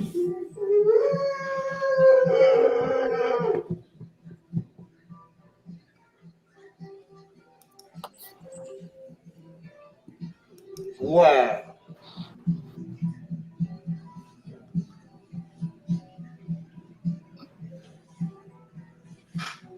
So this goes on, I guess it's another 5 seconds. So just to give you the background of it, from my understanding, Reverend, and I'll let you start first. What happened here, the customer was complaining, I guess, about a reservation mix-up. And while he was talking to the hotel employee, he punched his computer and then he started recording. So now what they have stated, and what you saw, obviously the tantrum, and Tariq Nasheed is talking about it. You know, he came out, I believe he's LGBTQ, but they've also talked about the fact that, you know, he had a mental breakdown and all of these other issues. They He accused the black man who was recording of calling him the F word. I won't say it because I don't want to be accused of anything, but that's essentially what they brought into. Okay, you're saying that the customer service individual that had the breakdown used profanity to the African American? No, I'm saying that he's accusing the African American of calling him a FAG, GOT. Oh, okay. Now I didn't hear that in the video. I don't sense that at all. But go ahead. I didn't hear that in the video. They tried to make it out like he was the villain. The guy has a GoFundMe page. You can go look at it. If you go look, they actually set up a GoFundMe page for him, and this individual they've raised almost $30,000. It's actually up to $100,000 at this point. Actually, up to $100,000. I was going to say that's cheap for them, but go ahead. Yeah, okay. On the 27th, it was about 35,000, but now it's gone up according to what Shawn is saying. And they attacked this black man. They attacked Tariq Nasheed. This man here, Jeremy Hambley. Many mainstream media outlets criticized black people simply for posting a story of a hotel incident while they promoted a GoFundMe page started by Jeremy Hambley, who has views of black people like this. I've never heard of this guy. You can't laugh at stereotypes about yourself. Like, I really don't know. Like, I mean, black folks really do be liking watermelon and chicken. I mean, why is that a harmful stereotype? There's a reason that Popeye's chicken isn't in the suburbs. But so what? Who cares? I love chicken. Like, it doesn't even matter. Ladies and gentlemen, I apologize for even giving this fool 39 seconds. Jesus is coming soon. But yeah, to be honest, I always try to be honest as I can. I think he hit the computer because out of his frustration. Yeah, his complete frustration, and he really didn't mean it at the brother, but he was, I guess, a part of it. I feel bad for him breaking down like that. I don't like to see anybody, I don't care what your sexual preference is, being right and losing that. Now, but he has to understand the young customer service. He shouldn't be used by the ruthless LGBT lobbyists and advocates. They can be downright abominable when it comes to underhanded, ruthless tactics. They're worse than Antifa. They're worse than BLM. The things that they do to get their way. Now, the average LGBT gay person is not like that. And that is what I have found. But the ones at the core group that basically push the agenda, you better be ready. You better be ready in every sense of the word, be ready when you start coming up against that. Okay. So they probably got with him later and convinced him this is the way to approach it. Probably told him to say that he called you a faggot. He was drinking too. Yeah. Well, the lifestyle itself is very, very heavy, very, very, very stressful. There's often a lot of problems there. That's why I don't, like I said, compassion first, mercy first. And because I didn't go through what you went through at 4 years old with your stepfather. I didn't go through what you went through when the teacher, the Catholic priest you thought was your friend. Okay, so I'm not going to sit and judge you, because 99% of the people I've talked to about their homosexual or lesbian activities who come to me have been violated. So I'm not going to, I myself am not going to add to that by calling them faggot or whatever. Sure. And going. So there's a lot of issues there. It's the persons that push the agenda, you got to go face to face, toe to toe, and call for what it is. And they are determined, and you are the enemy. Mm-hmm. Reverend Childress is the enemy. I had a letter writing campaign against me in my town, which they know I don't care, but it was amazing how many letters they gathered together to write against me. Of course, the town paper was loving it because they finally got all this action going because of a letter that I wrote. And I wrote it in compassionate love. There's nothing derogatory I had to say in the letter. It's just the facts. I am not made to be penetrated. Case closed. My body is not designed for penetration. My body is designed to penetrate. Okay. And there's only one place that's designed for where it's healthy. Okay. And that's a woman. That's weird to hear you say that, though, Pastor. My body's designed to penetrate. It is not to be penetrate. Okay. No, I know. I'm just all right with you. But see, I'm telling you, that's got to be in school right now. Yeah, I'm telling you, I hate to say it. You don't want to even have the discussion, but don't please tell me everything about that is unnatural. Now, so therefore, something has happened to you. Well, I'm not even looking at his sexual orientation because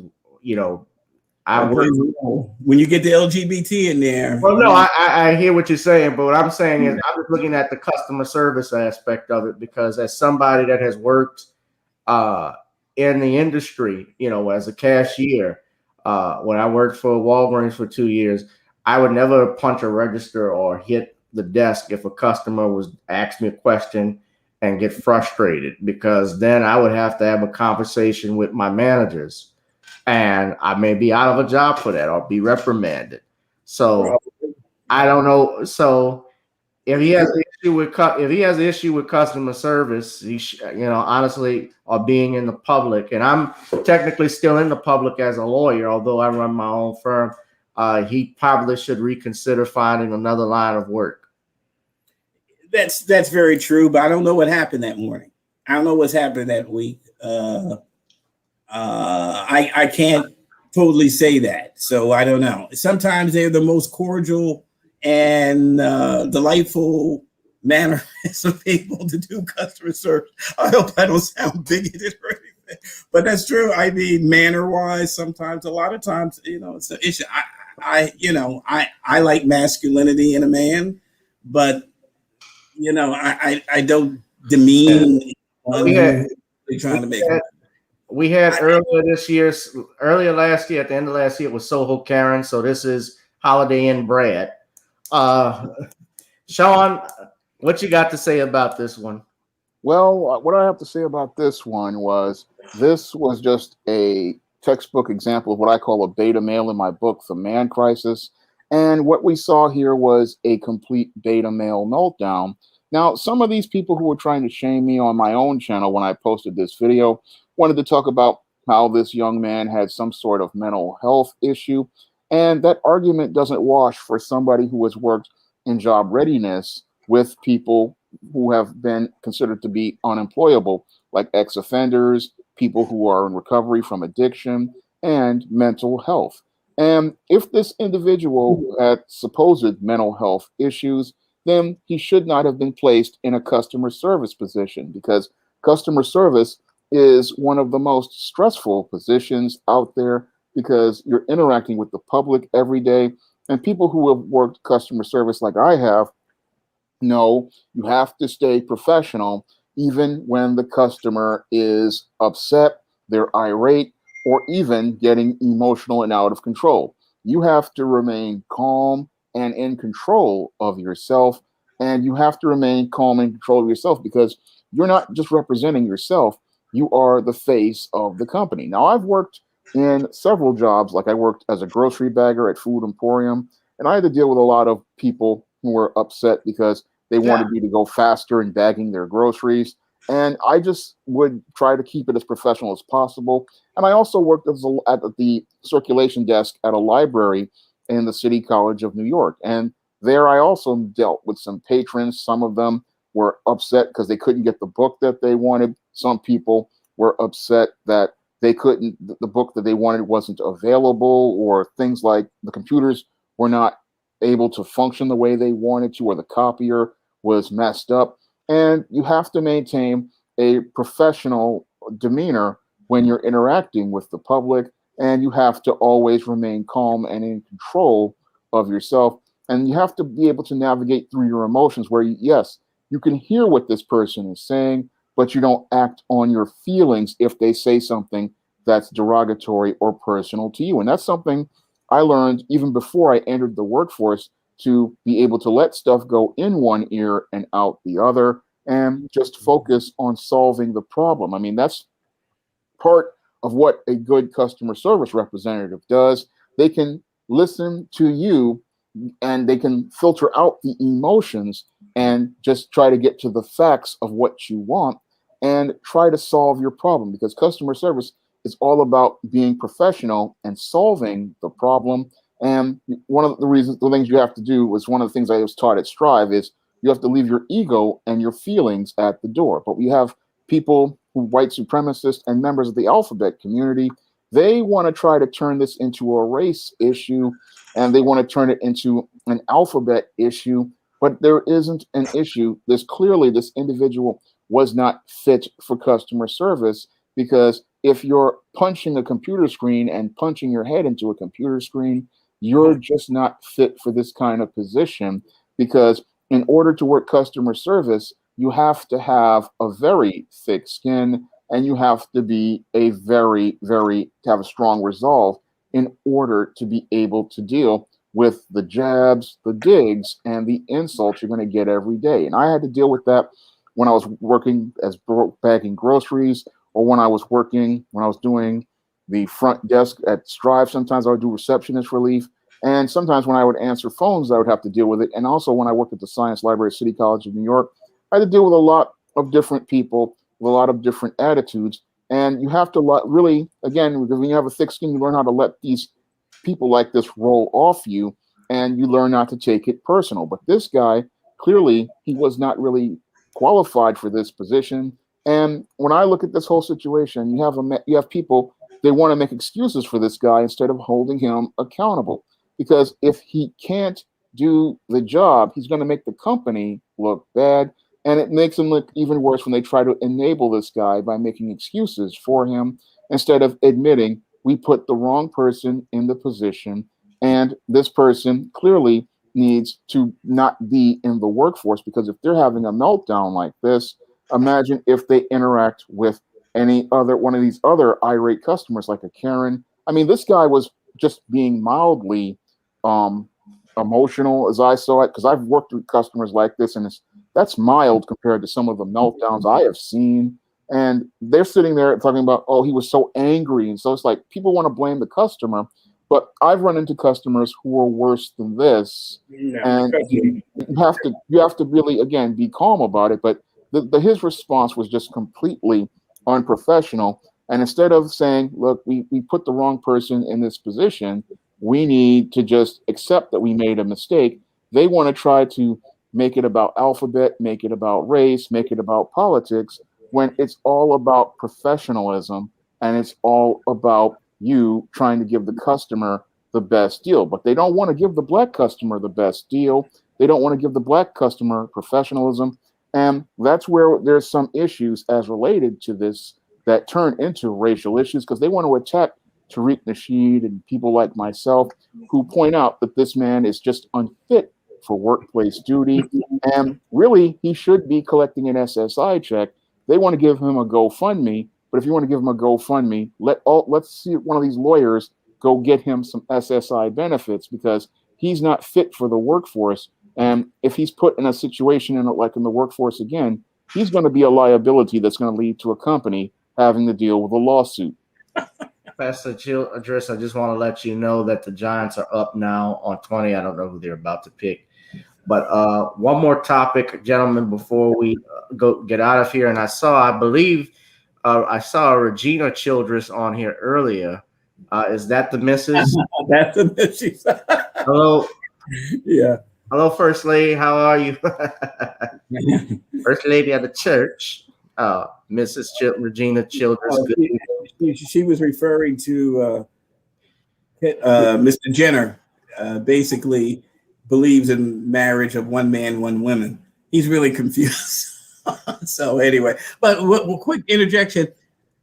Holiday Inn, I thought they trained their people. Do they have some type of training for 2 weeks or something? I'm not aware of it. I'm sure that they do. I mean, when I worked as a cashier at Walgreens, I got trained.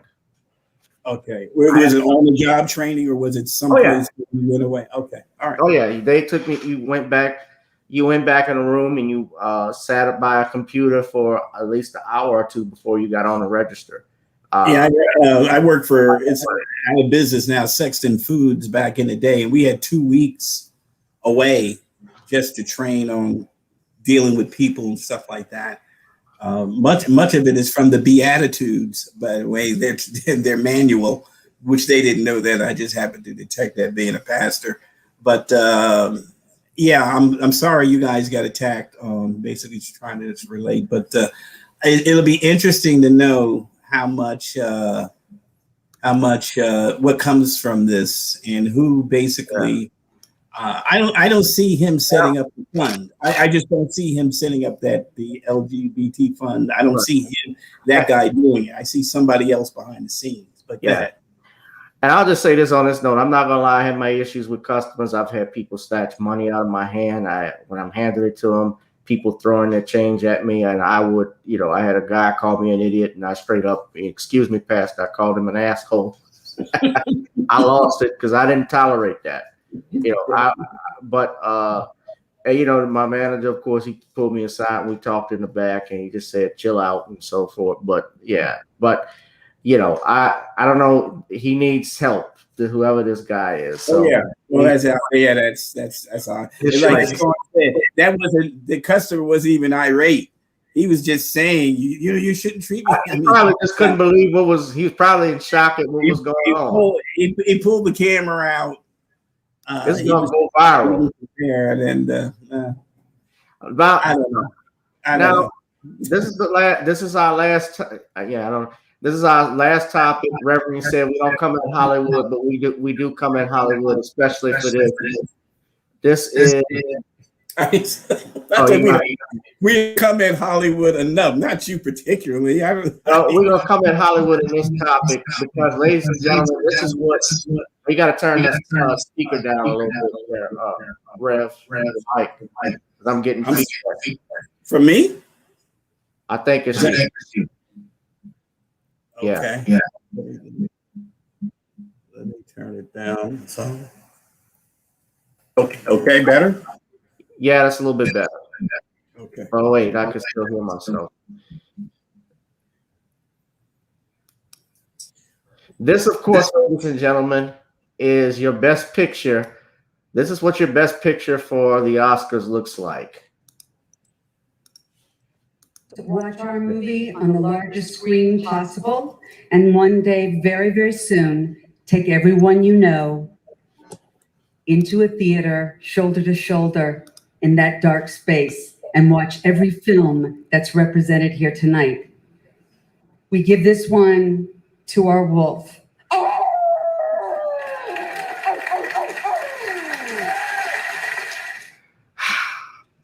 Ladies and gentlemen, with a performance like that, it's no surprise that the Oscars had its lowest rating in history of about 9.5 million viewers, which was a 58% drop from last year's ceremony. Of course, this was the same thing.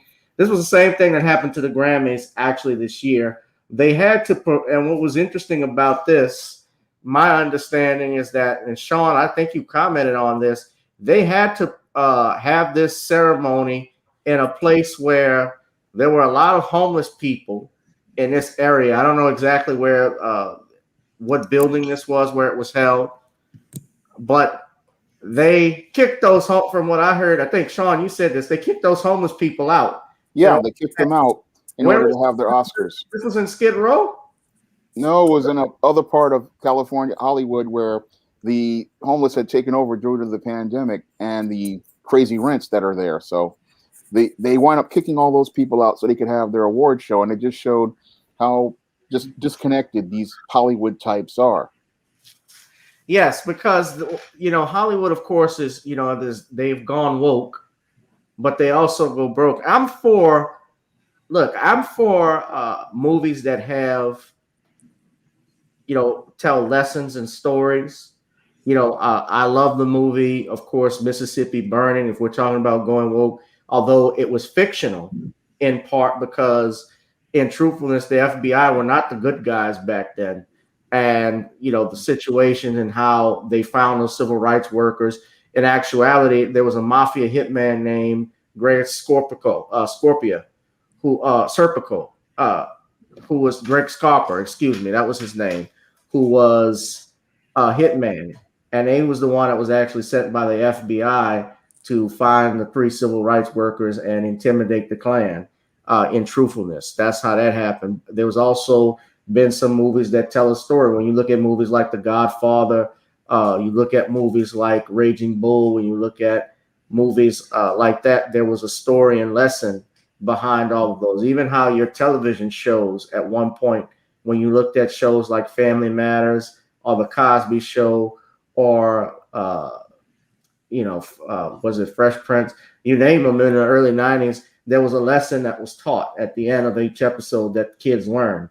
Today, everything is just dumbed down. And the Oscars, I think, deserves this. They say, is it in free fall from this article here that you can read? I believe it comes from CBR.com. They said, as after Oscars 2021, is the award show officially dead. The ratings for the Oscars were terrible, but there are reasons to believe the Oscars and other award shows shouldn't be written off. I disagree. They need to go. Award shows today, if they're pushing agendas and also the material is not good, I just don't see it. Like, who in here has actually watched Nomadland or is familiar with it? I'm not familiar with it. Not a movie I even care about. No, I wouldn't even care to watch it. They make movies nobody really watches.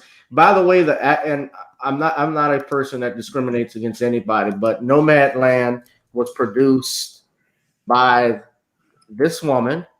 Her name was Chloe Zhao. She's 38 years old. She received an Oscar for this award, and she is, of course, hold on. What have we been faced with? What was passed recently in Congress, ladies and gentlemen? Recently in Congress? Yes. Oh, in Congress, HR 1 and HR 5. They both. The anti Asian bill. Yeah, Asian. Yes, yes. I'm sorry, I missed that one. Right now, I haven't seen the show, so is it wrong for me to try and prejudge and say that she got this Oscar because she's Asian? Probably. You think it's bad if I say that? No, I personally would not. I wouldn't say it, but it's just you're perceiving the climate and. But this is how what the Hollywood Oscars works. have evolved into. Right. Well, what I will say to this, I know propaganda when I see it. Right. Now, I'm sure she has actually some great film. She has some films here. She's actually going to be directing the Eternals. That's going to be her first flop. Yeah, and I see it's going to be the first depiction. Oh, here we go. Look carefully. First depiction of an LGBTQ superhero. Yeah, and it's a black man, so. Oh, man. That's not surprising. See, you got to make it someone you don't want to beat up on in public. So, yeah, you make it a black person. Unfortunately, that's sad.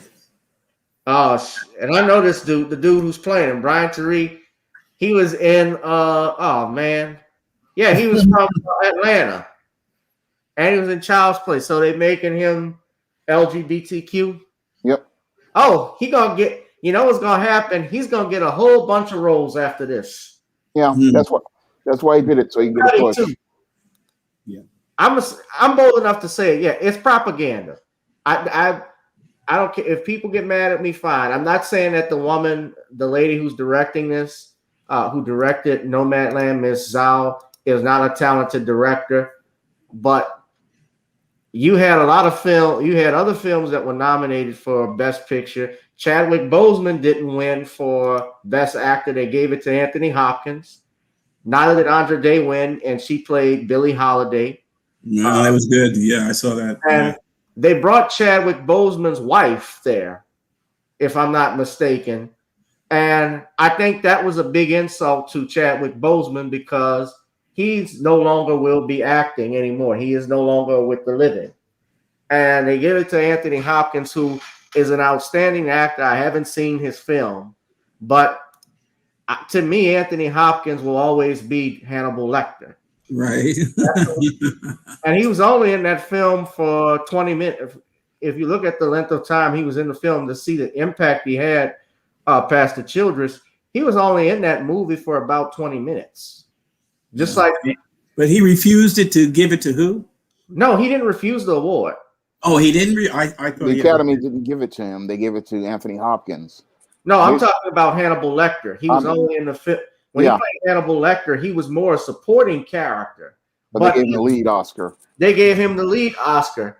Just like what was even more offensive to me was that the Black Judas and the Black Messiah, they gave Daniel Kaluuya Best Supporting Actor award.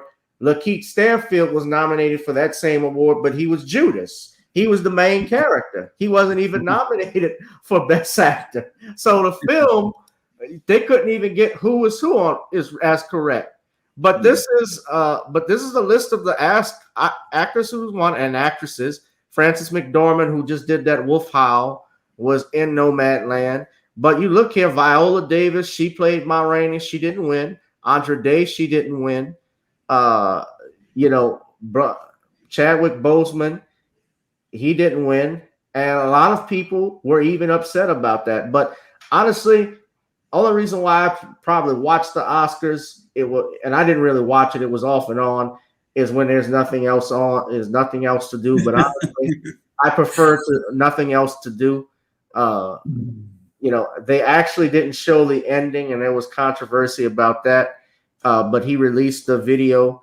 But a lot of people were anticipating they were going to give it to Brother Chadwick. So rest in peace to him. But gentlemen, I'm going to let either one of you all take it. Shawn, if you want to take it, while Rev, you looking at the draft pick.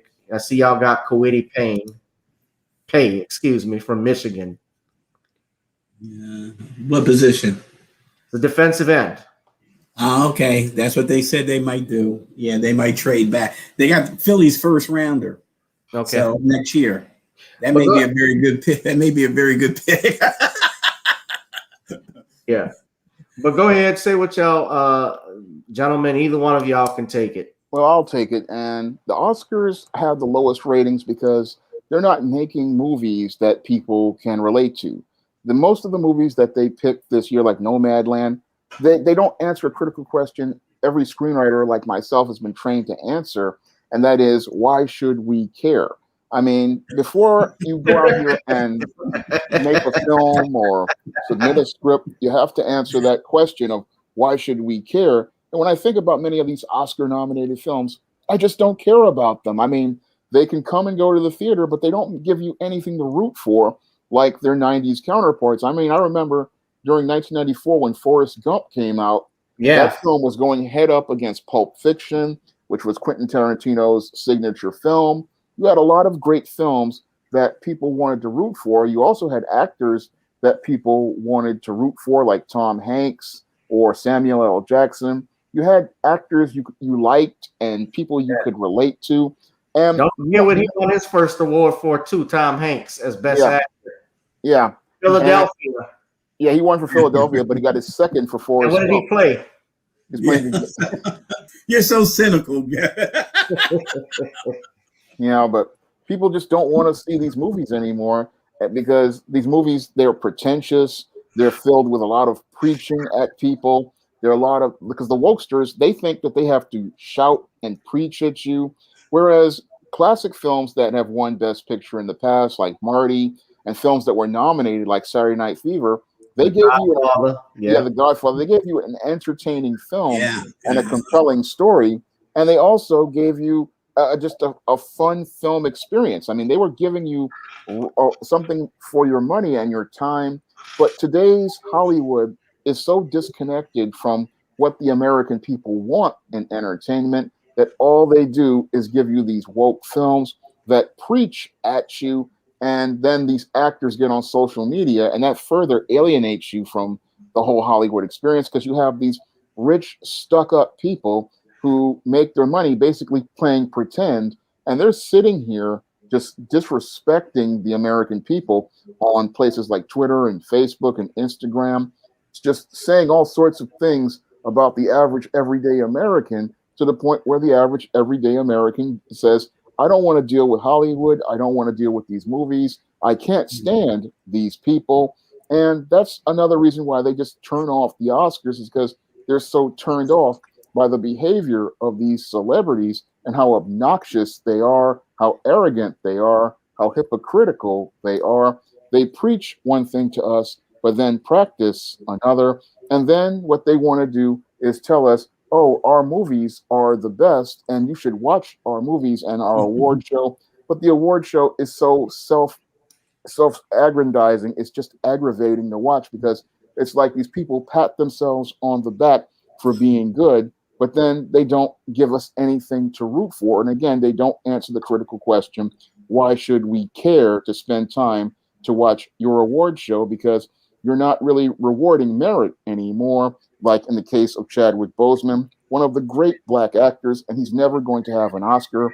And this was just a major, again, middle finger up at most of the Black performers there. And then you give films like this Nomadland that nobody cares about an Oscar, instead of going out here and making great films that everybody can relate to and identify with. Because there's a reason why Hollywood box office is down right now, and they're struggling. And it's not just the pandemic, it's that you're making films and content nobody likes. I mean, more people would watch my YouTube channel or other YouTubers because they relate to us, and because they want to see guys who they can relate to and connect with, and they can't connect with many of these actors who have gotten their millions. They're obnoxious. They again go on social media and they just say there's just most disturbing things, and they support all of this far left politics, and it just turns people off, and it makes people not want to watch their show. And these award shows, they were again originally popularity contests, but they're not as popular as anymore with the American people, because we just don't relate to these kind of people. They're just the worst type of jerks you could ever see. And nobody wants to spend their time watching a jerk on television. Wait, Shawn, before I let you come on, this furthers I'm not gonna say any more, but this was the presentation. Just look at it. 수상자를 발표하겠습니다. And the Oscar goes to Chloe Zhao, Nomadland. 축하합니다.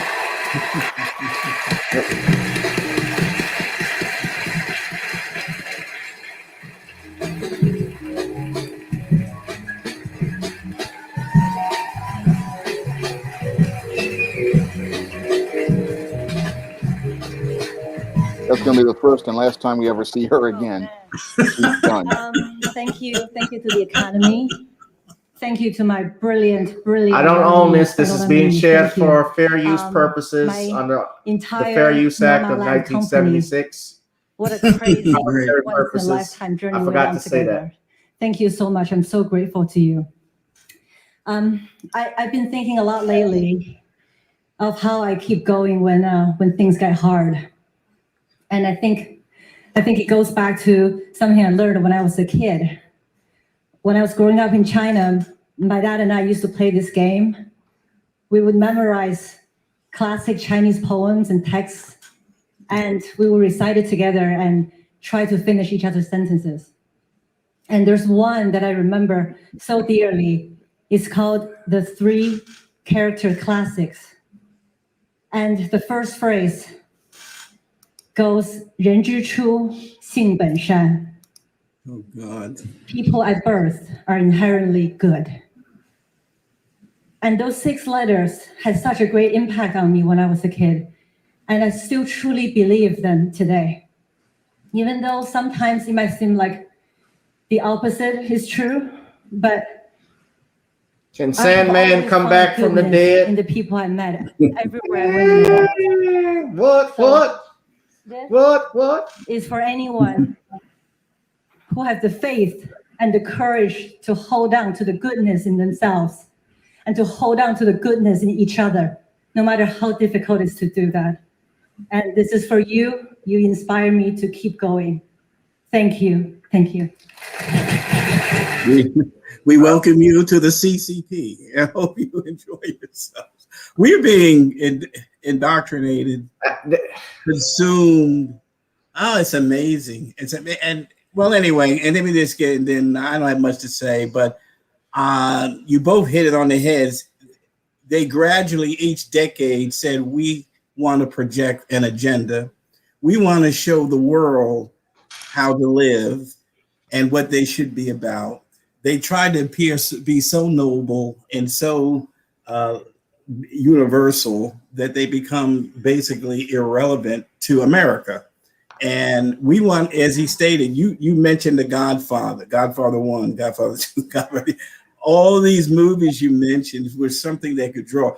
I stopped watching when they did not give Denzel Washington an Oscar for Malcolm X.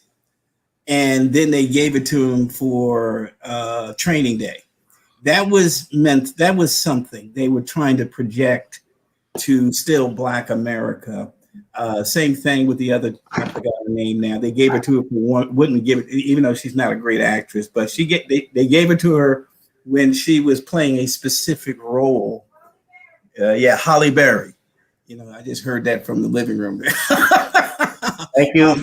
Thank you, Mrs. Childress. Yeah, they gave it to her for the role. Monsters Ball. She was. Right. You can reiterate. So I said, they're trying to project something here, and I've never seen anyone play a better role than Denzel Washington played as Malcolm X. It was just extraordinary to me.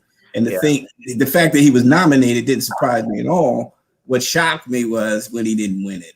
And I know there was some other good, but no. I think then you give him, he was pitiful in Training Day. He was all right, but compared to Malcolm, no way you get that. Well, I could say this about the Oscars. They have always been bad. I mean, Raging Bull, I thought Martin Scorsese should have won Best Director. He lost to Robert Redford for Ordinary People, if I'm not mistaken, and that won Best Picture. They gave Scorsese an award for Best Director and Best Picture for The Departed, which was actually based off of a Japanese film. And Scorsese, that was not Martin Scorsese's best picture. His best work was Raging Bull. His best work was Goodfellas. Even The Irishman, as great as that was, never won any Oscars at all.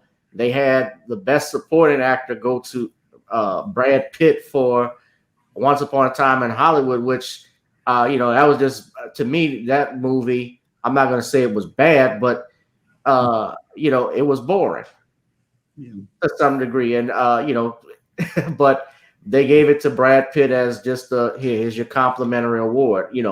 I thought Denzel should have won. He was running against when he got the Malcolm X nomination. In fairness, he was also running up against Al Pacino for you can get away with it. Pacino, right? And Pacino never won an Oscar at that point, even for playing Michael Corleone. He didn't win it for Serpico, which I thought was something that he could have won for. So the Oscars politically have always been bad. And look at Judge Joe Brown mentions this. Look at the fact for the Best Picture award when The Hurt Locker won over Avatar, and Avatar was the biggest selling film of all time at that point. Right. Yeah. Like I said, I stopped going. I stopped watching. If it wasn't for my wife, I wouldn't see a lot of stuff. But Hollywood is poison, unfortunately. And, they became so so political in the last decade. I mean, during Trump's, I mean, once again, I think I pointed this out to you before, the hypocrisy. You give Donald Trump a star on Hollywood Boulevard with his name on it. And then all of a sudden, because he ran as a conservative, he's racist. Everybody's Hollywood. That was extremely hypocritical to me. And if he was a racist, so he became a racist after you gave him the star, or basically, and it wasn't when he decided to run as a conservative or Republican. That was his choice. But I'm not. We're in a, the church has to step up. Programs like this are extremely helpful. That's proving, basically, and I think I've shared before that if it wasn't for mediums like this, America would be lost. There's a lot of brothers out there with the podcasts and stuff like this, and this is one of them. America would be lost if it was depending on mainstream only. The country would be down to tubes. So we offer a counter-prevailing thought, awakening society, and they're going to keep losing their audience. Nobody wants that. Nobody wants to. After a while, especially African Americans, they realize they're going for the okie doke. You're being bamboozled, and then they're going to be angry. And just like with Patrice Cullors and all these other things, it's like God's pulling the mask off of these folks for what it really is. And you've been saying it, I know, prior, but now you get ready to get vindicated. A lot of things, the values themselves are you're about to get vindicated. So your friends will say, "Oh man, gosh, you were right about that." Right. Well, they are pulling the mask off on themselves. Actions speak louder than words, and I think that's the main thing. Gentlemen, I appreciate you all for tuning in, and I thank you, Reverend, for the praise that you give to this channel.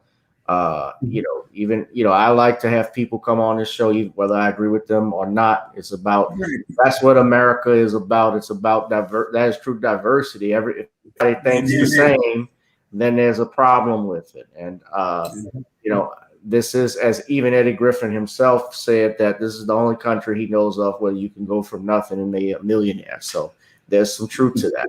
But I will let you all have the last word. Pastor Childress, where can everybody find you at? Yes, blackgenocide.org. And I'll be running, anyone in the local area, be running for office soon, childressforassembly.com. So you're going to run for assemblyman? I always do it. They have to write about me. So I do it. But this time I feel a little fire because of this outrageous law that they're trying to pass. Probably going to pass it in lame duck, but we'll fight all the way up until then. Get the people. Yeah, you got to get the people out if they want change, they got to get out and vote. With it. Yeah, they have to get out and vote. Elections. And we got to make sure our voting system is pure and has integrity. Right. But the urbanprophet.org, we just got that back up and running and some things. And other than that, like I said, my church website is newcalvarydeliverance.org. And so we're grateful to be trying to get the message out wherever we can. And I'm thankful for this time I can spend with you, even though the draft is going on. Not a problem. All right. Thank you. Well, I appreciate you. And you can go back to the draft in a second. First off, shout out to Melvin McCauley for your contribution to the channel. Anybody that hasn't contributed, I ask that you please donate to the Cash App at the bottom, GavinRichardEsq. Support Reverend Childress at blackgenocide.org and look at that documentary, Mafa 21. It is eye-opening, ladies and gentlemen. And of course, last but not least, Brother Shawn James, you come on here every Thursday practically. I appreciate it. Of course, he is the author of the John Haynes series, and the latest book that is out is John Haynes Taking Care of Business on Amazon. Shawn, I buy your books on Kindle, and I think you made a remark about it. You're trying to get obviously some double digits in sales. Has there been issues like as far as buying books when you download them with Kindle and so forth? You prefer paperback or? There's no issues with Kindle or paperback. I'm just trying to get the sales up because that helps with the Amazon algorithm, and it helps the books be able to be seen by other customers. on Amazon, and it also helps me be able to have stronger numbers so that I can go out here and work on other projects like new John Haynes books, new ISIS books, new Easting books, and novels like Eternal Night, because every sale that I get, I put back in the business by creating more books, paying artists for more covers, and paying for other projects like the upcoming John Haynes comic book that I'm getting ready to put together this summer. So every sale helps. And I mean, if we can make authors like J.K. Rowling and the author who wrote Twilight bestsellers, then why can't we help make me a bestseller? Yeah. And also get woman that wrote 50 Shades of Grey. Yeah. Too. And get a black character up there created by a black creator that pushes positive images of black people out there. If we can get the numbers up, people will start to see this John Haynes character and the ISIS character, the Easting character, or any of my other characters. And that really will start to build some momentum for the SJS Direct Imprint. And it also be able to get more positive images out there for black readers. Let me say a special shout out to the members of the 100 Black Men here in New Orleans, my brothers who are watching this channel, supporting me. I appreciate you there. You guys have been watching, very active in the community. We're all active together. Let me also give a shout out to Brother Derek, Brother Unsunken One, and others. We're going to be Rosalind, sweetheart, I see you. Everybody else, Darius from Atlanta. I don't know you, brother, but thank you for tuning in. Please hit that like, share, and subscribe to get this algorithm up. The more you guys like, the more you subscribe, we can defeat this censorship thing, because they try to keep my viewers off, but it keeps growing and growing. It doesn't matter. All right, guys. Thank you all for tuning in. Please, back Sunday, we will have, I don't know who our guest will be, but we'll be continuing to make videos. You can check out the latest video. I did a review on the Mortal Kombat film. Guys, thank you all. Pastor Childress, Shawn, thank you. Buy his latest book, guys. Thank you for having me. Thank you for having me, sir. Thank y'all for tuning in. This has been another edition of Gavin Richard Presents, the hottest podcast and simulcast on YouTube on Thursday nights. Y'all tune in. Be safe wherever you are, whoever you are. I'll holla. Peace. God bless. God bless.